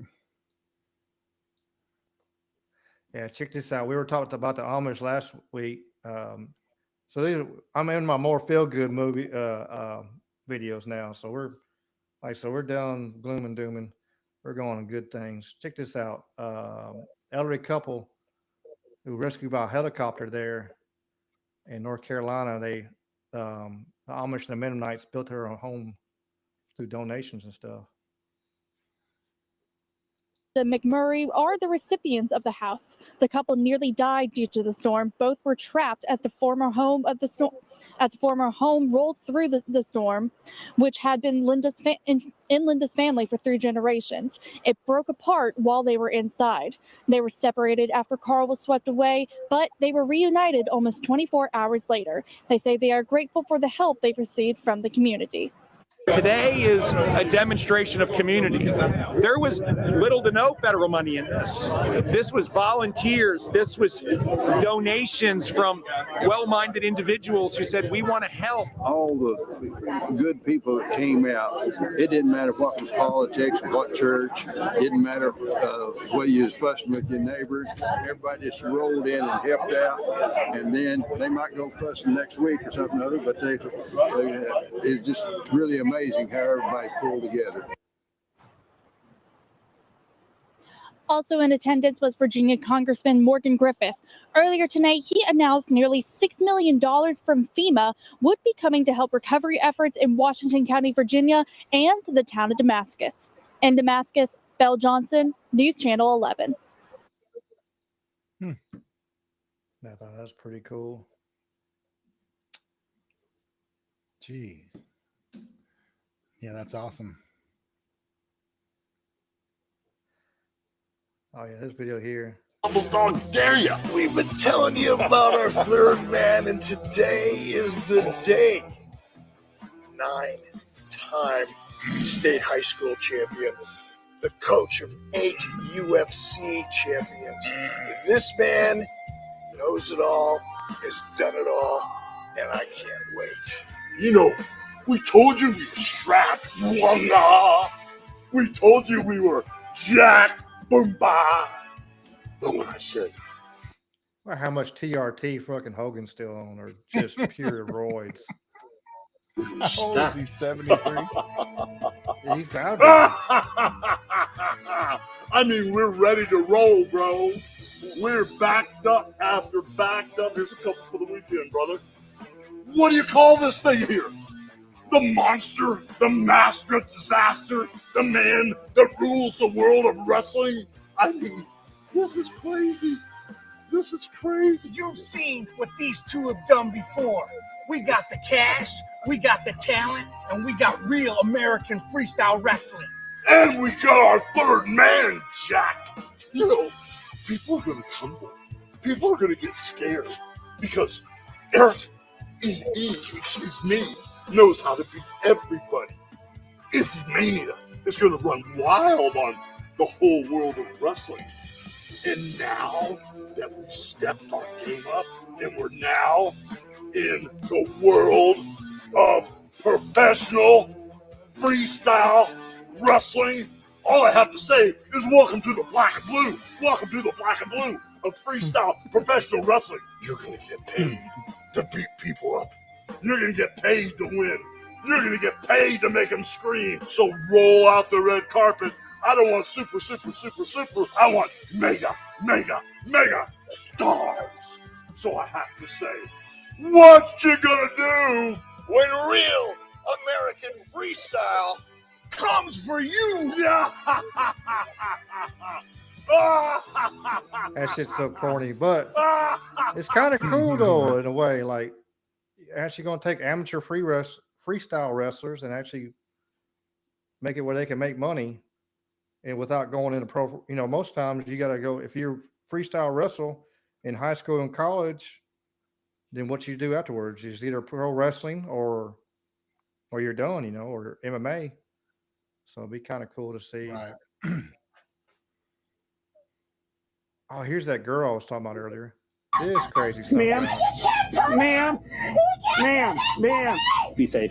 You're the last one on the plane. I need you to get up and get off the darn plane. What are we doing here? What are we doing here? I'm waiting for my first class seat. There were 5 seats available. There's no reason why I can't have one. Right, and now the whole plane is empty because you threw a tantrum about a seat that you didn't pay for. You don't just get to upgrade yourself. I asked. I said, please. Man, you're being unreasonable. I'm not being unreasonable. There's 5 seats empty. Right, and now there's 35 seats in your section alone because we had to evacuate the damn plane. You're going to get off this plane one way or the other. Let's not make this a physical thing. No, it's not a physical thing. I'm saying I can now sit in any of these seats. So I can go sit in that seat and that seat. Ma'am. Ma'am. Don't touch me! Ma'am. No! Ma'am. You don't get to touch me. Ma'am, You do not touch me. I don't want you to sit down, but back off. We're not doing it. You back off. Am I going to have to? You back off. Am I going to have to arrest? You ma'am? touched me first, and I didn't do Ma'am, anything like defending myself. Who are you yelling to? You got the whole plane empty. What are you? No, someone here has to be a real cox. It's not you. Okay, so you're going to keep escalating this to who? Is this real? This is real. real? This is bad shit. You can see in her eyes. Because, ma'am, if you're not going to get off this plane, I have to escort you off the plane. I didn't want to make it about that, but you want to. I'm getting off this plane. I'm going to take my seat in the first class like I wanted the whole time, and then we're going to go and we're going to get on. Do not touch me! Ma'am, I'm going to. Do not touch me! Ma'am, slowly. Do not touch me! Ma'am, please calm down. Touch me. Ma'am, calm down. You calm down, Mr. Grabby Hands. You calm down. I had an opportunity to try to get you to calm down. I thought. It's a circus, man. Are we going to have, ma'am, slowly? Don't. He's I don't been know. so Do you have any patient. Weapons on your person. I don't have it. You know, my nails are my weapons. You grab me again, I'm going to scratch you. I'm going to scratch you. No, I'm going to scratch you. Don't you? Ma'am. Ma'am. Ma'am. All right, we got ma'am. Let go, ma'am. Oh boy, like a 5-year-old. Holy shit, incredible. That's what they Good are. job. Like these grown fucking kids are fucking, you know, in their early 20s, and they act like they're fucking 5. That's absolutely. Oh, look at this OSHA video right here. Let me blow it up for you here, for the people in the back here can see. He's got a safety rope here around some rebar. That looks good. Seems legit. But legit. But look where's the route. It's around his fucking neck. Yeah. He's like, well, if I fall off this motherfucker, I don't want to live no more. I don't want to live. Yeah. Just I'm gonna be broken in half in this third world country. So I'll rather somewhere fucking an go. OSHA manual just caught on fire. Hell yeah. My old safety manager just fucking had a stroke. I should send this video to him. I sent him a Don't picture do it, one time. brothers. So somebody had put a pair of boots they had paved the road, and they took a pair of boots and stuck it in the asphalt, so it looked like they'd run over somebody. And I said to him, he about had a fucking stroke. He started calling people and shit, and then he seen like there was like a little extra, like it had something in the corner, like it was, you tell it was, you know, it wasn't real.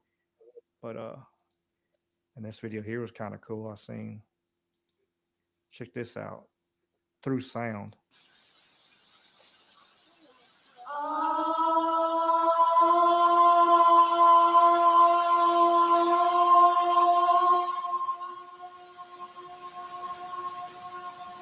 Everything vibrates at a frequency, and if you know that frequency, you can control things. This is the model, and this is diagramming all the frequencies of the elements and what their vibrational frequencies are, and the numbers that measure those frequencies. And they're all the numbers we get from looking at these ancient traditions that recur over and over and over again. And so through this technology, they're able to move stones or cut stones or all the above? All the above. We call these transducers, which is just a fancy word for speakers. These speakers, they only work at one frequency, and this frequency is 40 kilohertz, which we shouldn't be able to hear. Only bats, dogs, and other animals should be able to hear 40 kilohertz. But because the ultrasound is so powerful, if we put some particles, they should be kept in midair with the power of sound. And all these shifts that they are just being like kept there with air, actually it's not air, it's the ultrasound pushing them from all directions.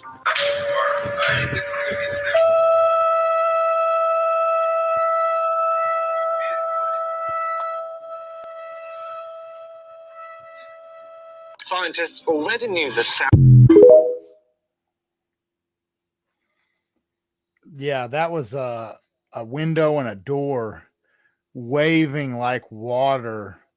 And of course, we've all seen like you look up a subwoofer video and it's like that, and you watch a fucking rigid material like metal and glass bend and move like liquid. Incredible. You remember that story from the Bible where they supposedly they blew the walls down with the loud horn, right? And you think about that, man. It's like, man, there's so much technology, like rudimentary, like basic, elemental stuff that we are disconnected from. I think sound is a big one. Frequency. But it wasn't just the trumpets. They marched all the way around the whole thing. So their marching was the vibration of their marching had a tone. And then when they blew the trumpets, the walls came tumbling down. And archaeologists have found Jericho and the walls and it shows that the walls did come down. They're not sure how it happened, but no doubt that the walls did come tumbling down, just like the Bible said. This is just a funny video. Balenciaga, is that a hose clamp? Man, I seen somebody had it. Now you could I looked it up too. They had like zip ties. They had fancy zip ties. People were selling like for fucking $50 and shit. He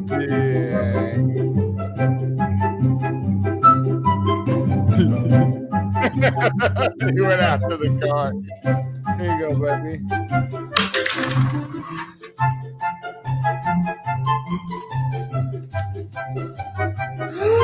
Oh yeah.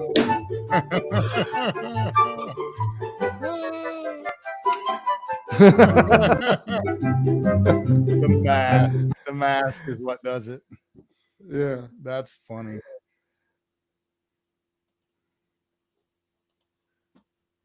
Oh yeah, video. What poor postmen go through. This is pretty fucking funny. Hey!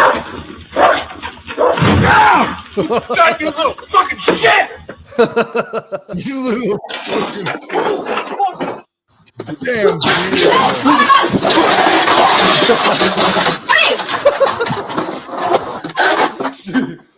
Damn, that fucking Andrew over the shit.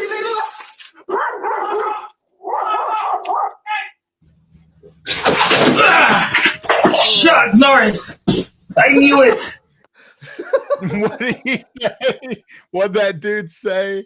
He Holy said Chuck shit. Norris. Chuck Norris.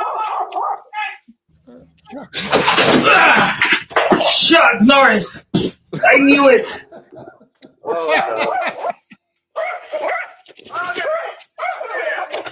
That's so bitch rare around the track. Good moves, bro. Oh my. He run track too. Oh my God! No! Yeah. That's so bitch standing on that cantless. Woo! You know that hurt. Oh God! Nice jump, dude. Nice jump, dude. Oh man.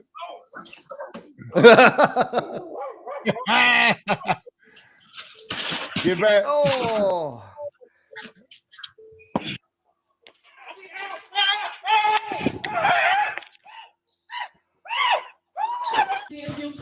He got a higher pitch. Oh, yep, that was my shin. Oh, slipped on the black eye. Oh, I gotta lay down, Lord. Oh, Lord, have mercy upon me. Get the hell out of Oh, man. Made me drop the piece of packaging. I promise you I ain't no bad worker. I think I'm at the wrong house. Oh. Dang, bro. The second time was on you, man. You knew what was there. Oh, funny. Oh, there you go. John Daly being John Daly here. Yeah. Oh, man. Big fake cut.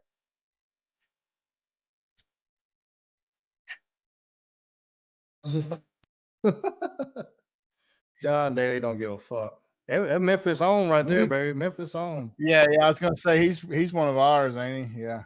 Yeah. He's from around here. Oh, look at this kid here.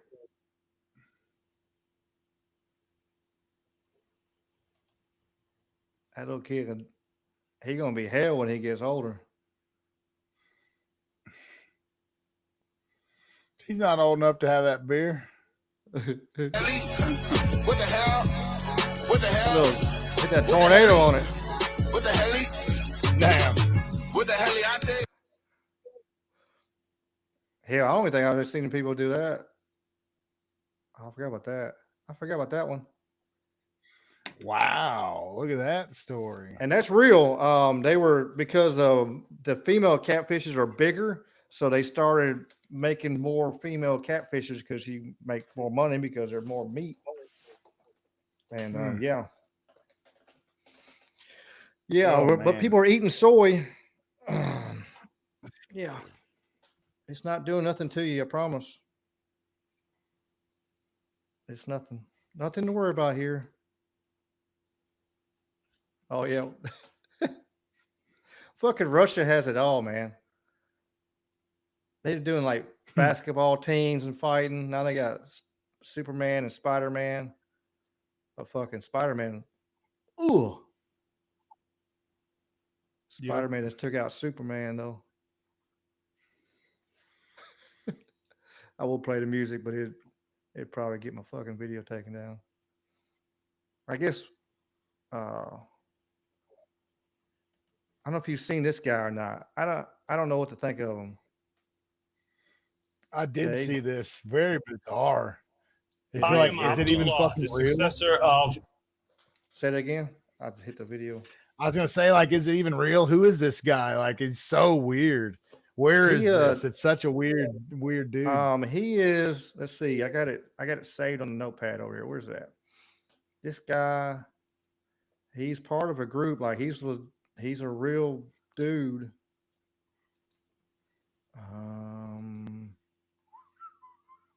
That's not it. That's the catfish one. Oh, here he is. He is an Egyptian American religious leader. Was born in 1983. He's the founder of the Ahmadi Religion of Peace and Light, the AROPL, a group that views him as the Qiyam significant Eschatology. ESCHATOLIGICAL.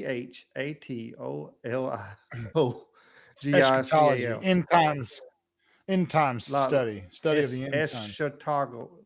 logical. Yes, yeah. Eshka. Can't even talk to that.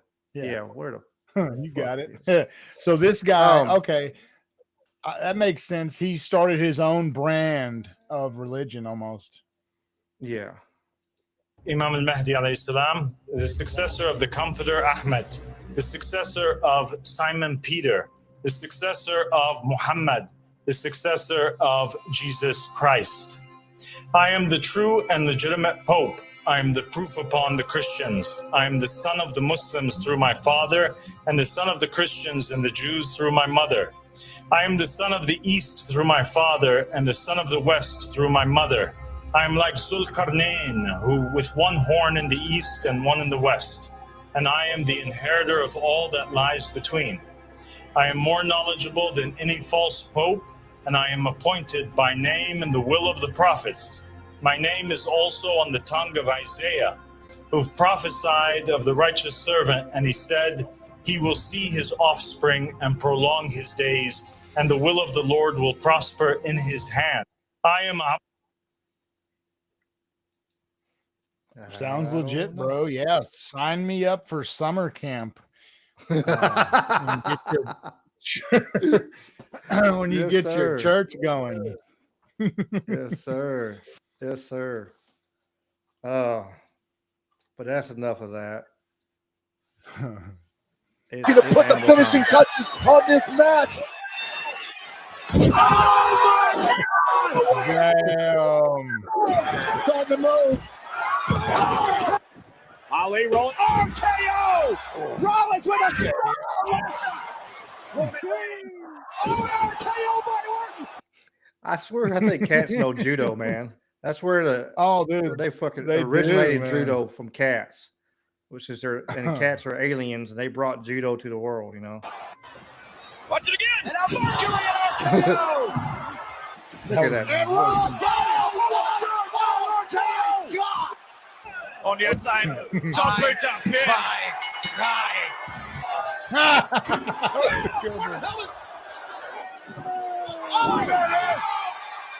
Unbelievable resurrection for the Undertaker. Doing. I can see one flaw in Carlito's. Oh my! RKO!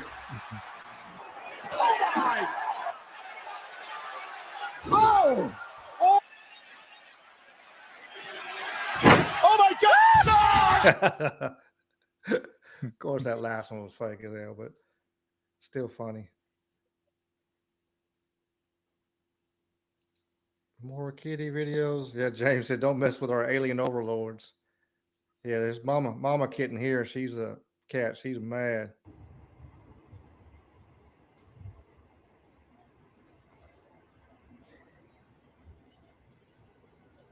Where the fuck you been? Whack. Keep your butt home. Bring your ass on. She baby like. What you don't see every day.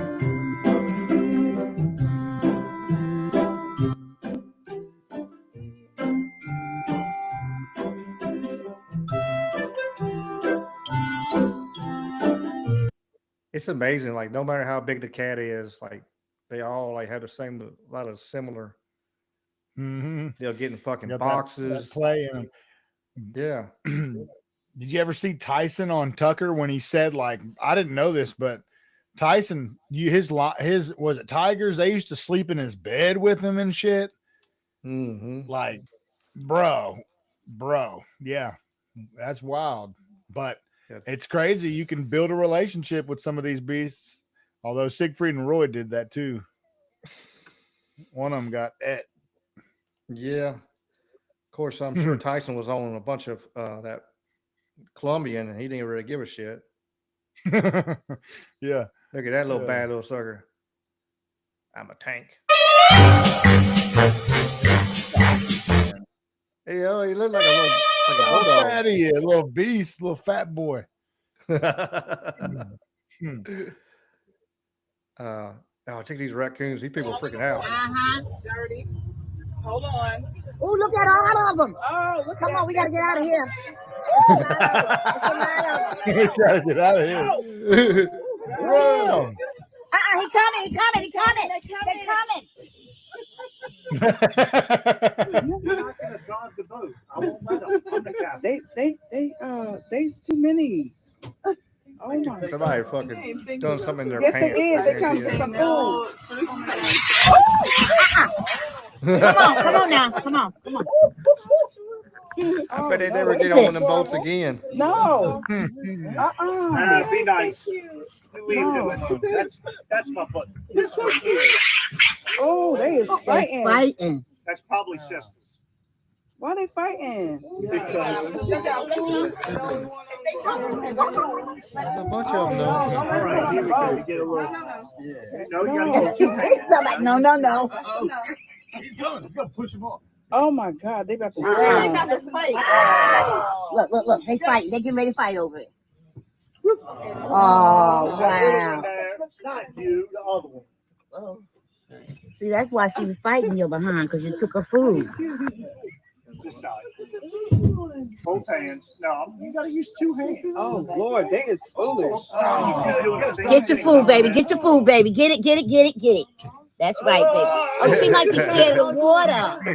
She was talking about get the hell out of here. Now Is she scared of the water? Yeah. Oh Lord, y'all sound like animals for real. They are animals. Like they are too many. They sound like animals. Okay, so they know if they go deep down in the water, what are he eating? Well, they just what's happening is that they look at this guy over here. Where? Don't turn your back, y'all. These cats.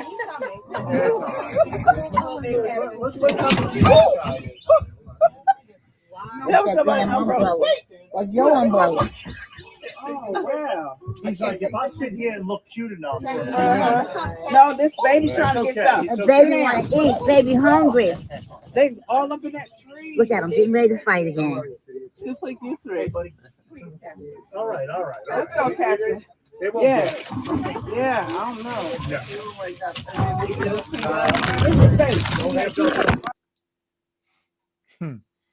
There's a bunch of them raccoons. Hell yeah. Oh, this dog right here is funny. And now you're yawning. What did you want to say?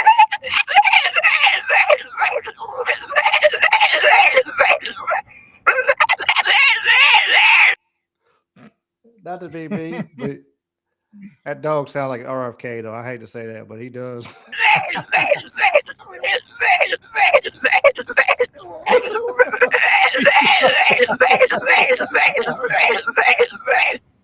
Wow. You got a lot. Really? That's a lot of information. Right. I see. Naturally, makes sense. Okay. I'm not trying to cut you off. I just wanted to. I just want you to know I'm engaged in the conversation. Is that it? Nothing else? All right, sounds good. I used to have a Oh, lab that tried to talk. My doggy came up. What's up, buddy boy? I bet he did. He's like, what's going what on was here? that? Yeah. What was he saying? Well, I think he said they're ending fluoride in the water, buddy. Yeah. That's a boy. This is pretty cool. Little baby elephant falls in the water, man. They rush into action.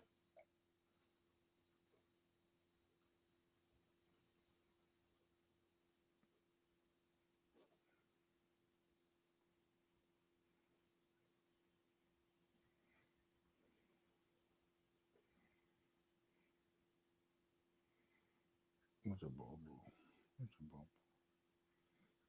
Pretty kind of cool.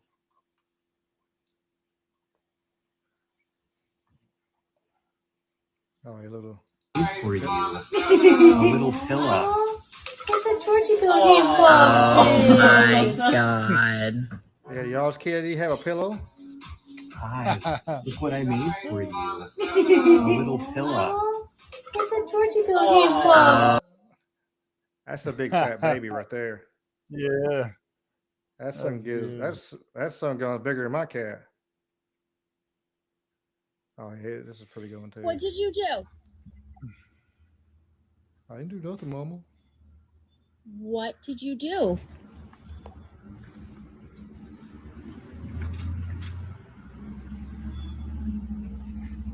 Who was here? Is that box yours? Oh, excuse me. Is this yours? I'm bored with this interrogation. Excuse me. I don't know what you're talking about. He's like, I want this fucking bowl. Fuck you.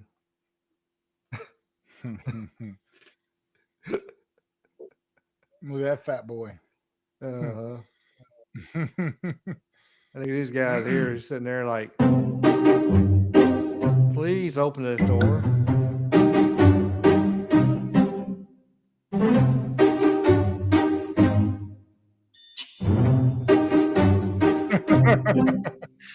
Damn.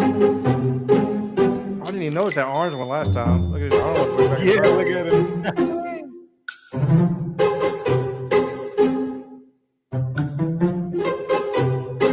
Like they're going to the zoo. This one's pretty cool. I'll show one more. There you go. You try. You get the bug.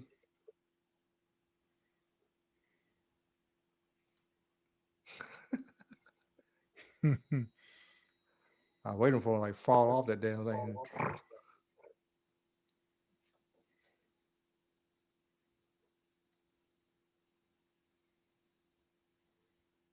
Reach.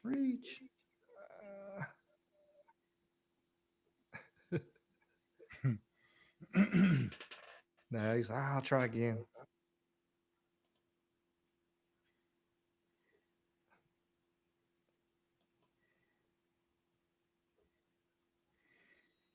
That's one pretty cool. The mama's. Make sure a baby behind her. Where you at? Okay. Where you at? Oh.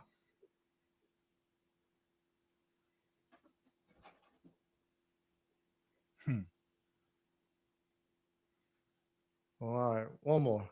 Little big old raccoon.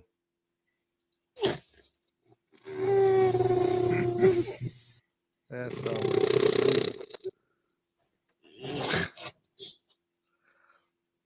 wish I could sleep like that. Hell, and not wake up and die.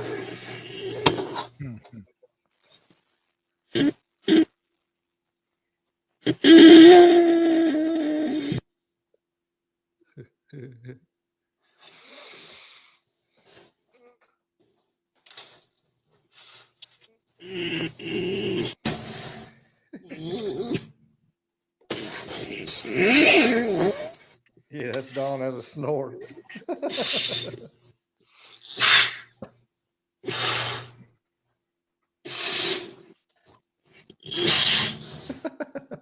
James.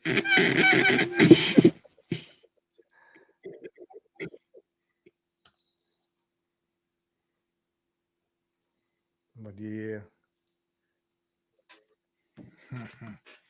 Had to play some good videos. We talked about some stuff. Yeah. Some negative nice. stuff. So yeah, I always like to throw the good stuff at the end. Oh. Hey, we almost made 4 hours though. And chat's been right here. A lot of people have been here the whole time. Which is awesome. Awesome. Yes, sir. Yes, sir. You got any shout outs or anything you want to throw I'll out there? shout out to the chat. That was a great night in the chat tonight. I always love our friends in the chat showing up and just seeing them every week, talking with them every week. Had some new people tonight. So shout out there. Yeah. I guess that's all I got for tonight. Yeah. Yes. It was a good night. Wish Jamie could stay longer, but I understand. like I said, some of the things have been cool to bounce off of him, but it's just you and me. Always have a good time, and the chat, like I said, the chat is the best part. Anytime I tell anybody about the podcast on the live and stuff, that's what I tell them is like, for real, get on here because you're talking with people from all around the world at the same time, and being able to have this socializing and bringing everything together. It's pretty cool. Um, let me. Oh, say hi, buddy. So make sure if you haven't already, make sure you like and share all that kind of good stuff. If you look at the description, excuse me. I got we got the merch site up on here on the description. So if you want any shirts, we got the Talking with Conspiracy. I got some cool alien ones. The Memphis shirts, the blues, barbecue, and domestic violence. I got little ghosts, anything that's possible, alien shit, UFOs, yin yang. Just a variety of things in a hat and a cup to go with it. I know it's a little warm, but if you click on any of these things, it'll actually got like hoodies and stuff like that. So you can actually, if you look on here, so you got hoodies, and so that's how the bonfire kind of works. So it's kind of cool. If you want to support the channel, that'd be cool way like that. If you look in the description, we got a Discord now. I'm gonna try to help that grow, and that way, when we're not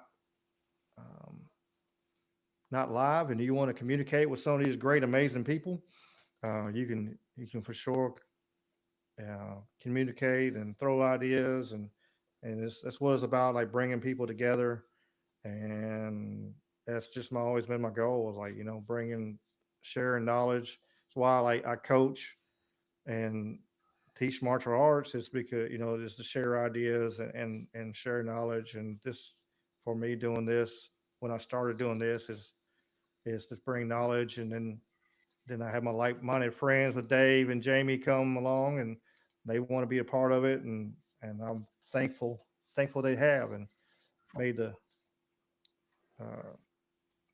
it's great to be able to bounce the ideas off the three of us, and and in the chat for sure.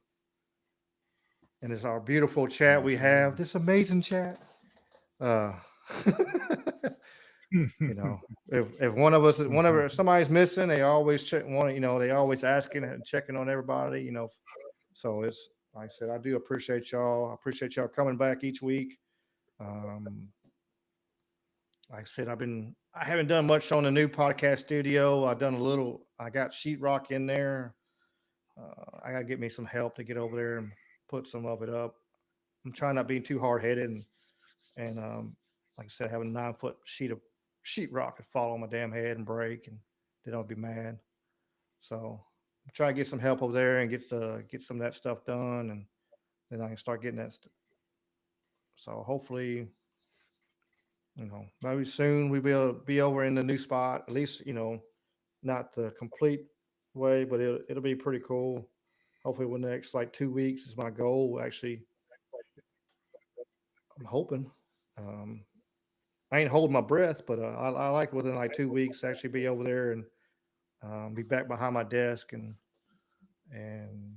instead of having this little, if y'all see my little mess I got here going on, y'all laugh at me, but I don't want to stop. I don't want to, because stuff is mess. I don't want to not do this, because everybody keeps wanting to come, and everybody's here, and everybody's looking forward to it. So we appreciate y'all. So yeah, the new people, the lurkers in the background, thank you. Brother Dave or Waffle House, I want to shout him out, because he's always, every time on his show, he shouts out the show and telling people about the show, even though it's late, Lucy, for him. If he is here, I think it starts at 1:30 in the morning over in England for him. So, and like I said, all my Trouble Mind friends and everybody else I've met along this way, this fun journey. I appreciate y'all, and we'll be back next week. Another great show. Be interesting to see what kind of crazy stuff comes up and what we come together for next week, because there's always something to talk about, though. That's the beauty of it. There's always something. But y'all take care. Have a wonderful rest of the week. And as always, y'all keep on keeping on. And peace and chicken grease. Y'all be good. See you.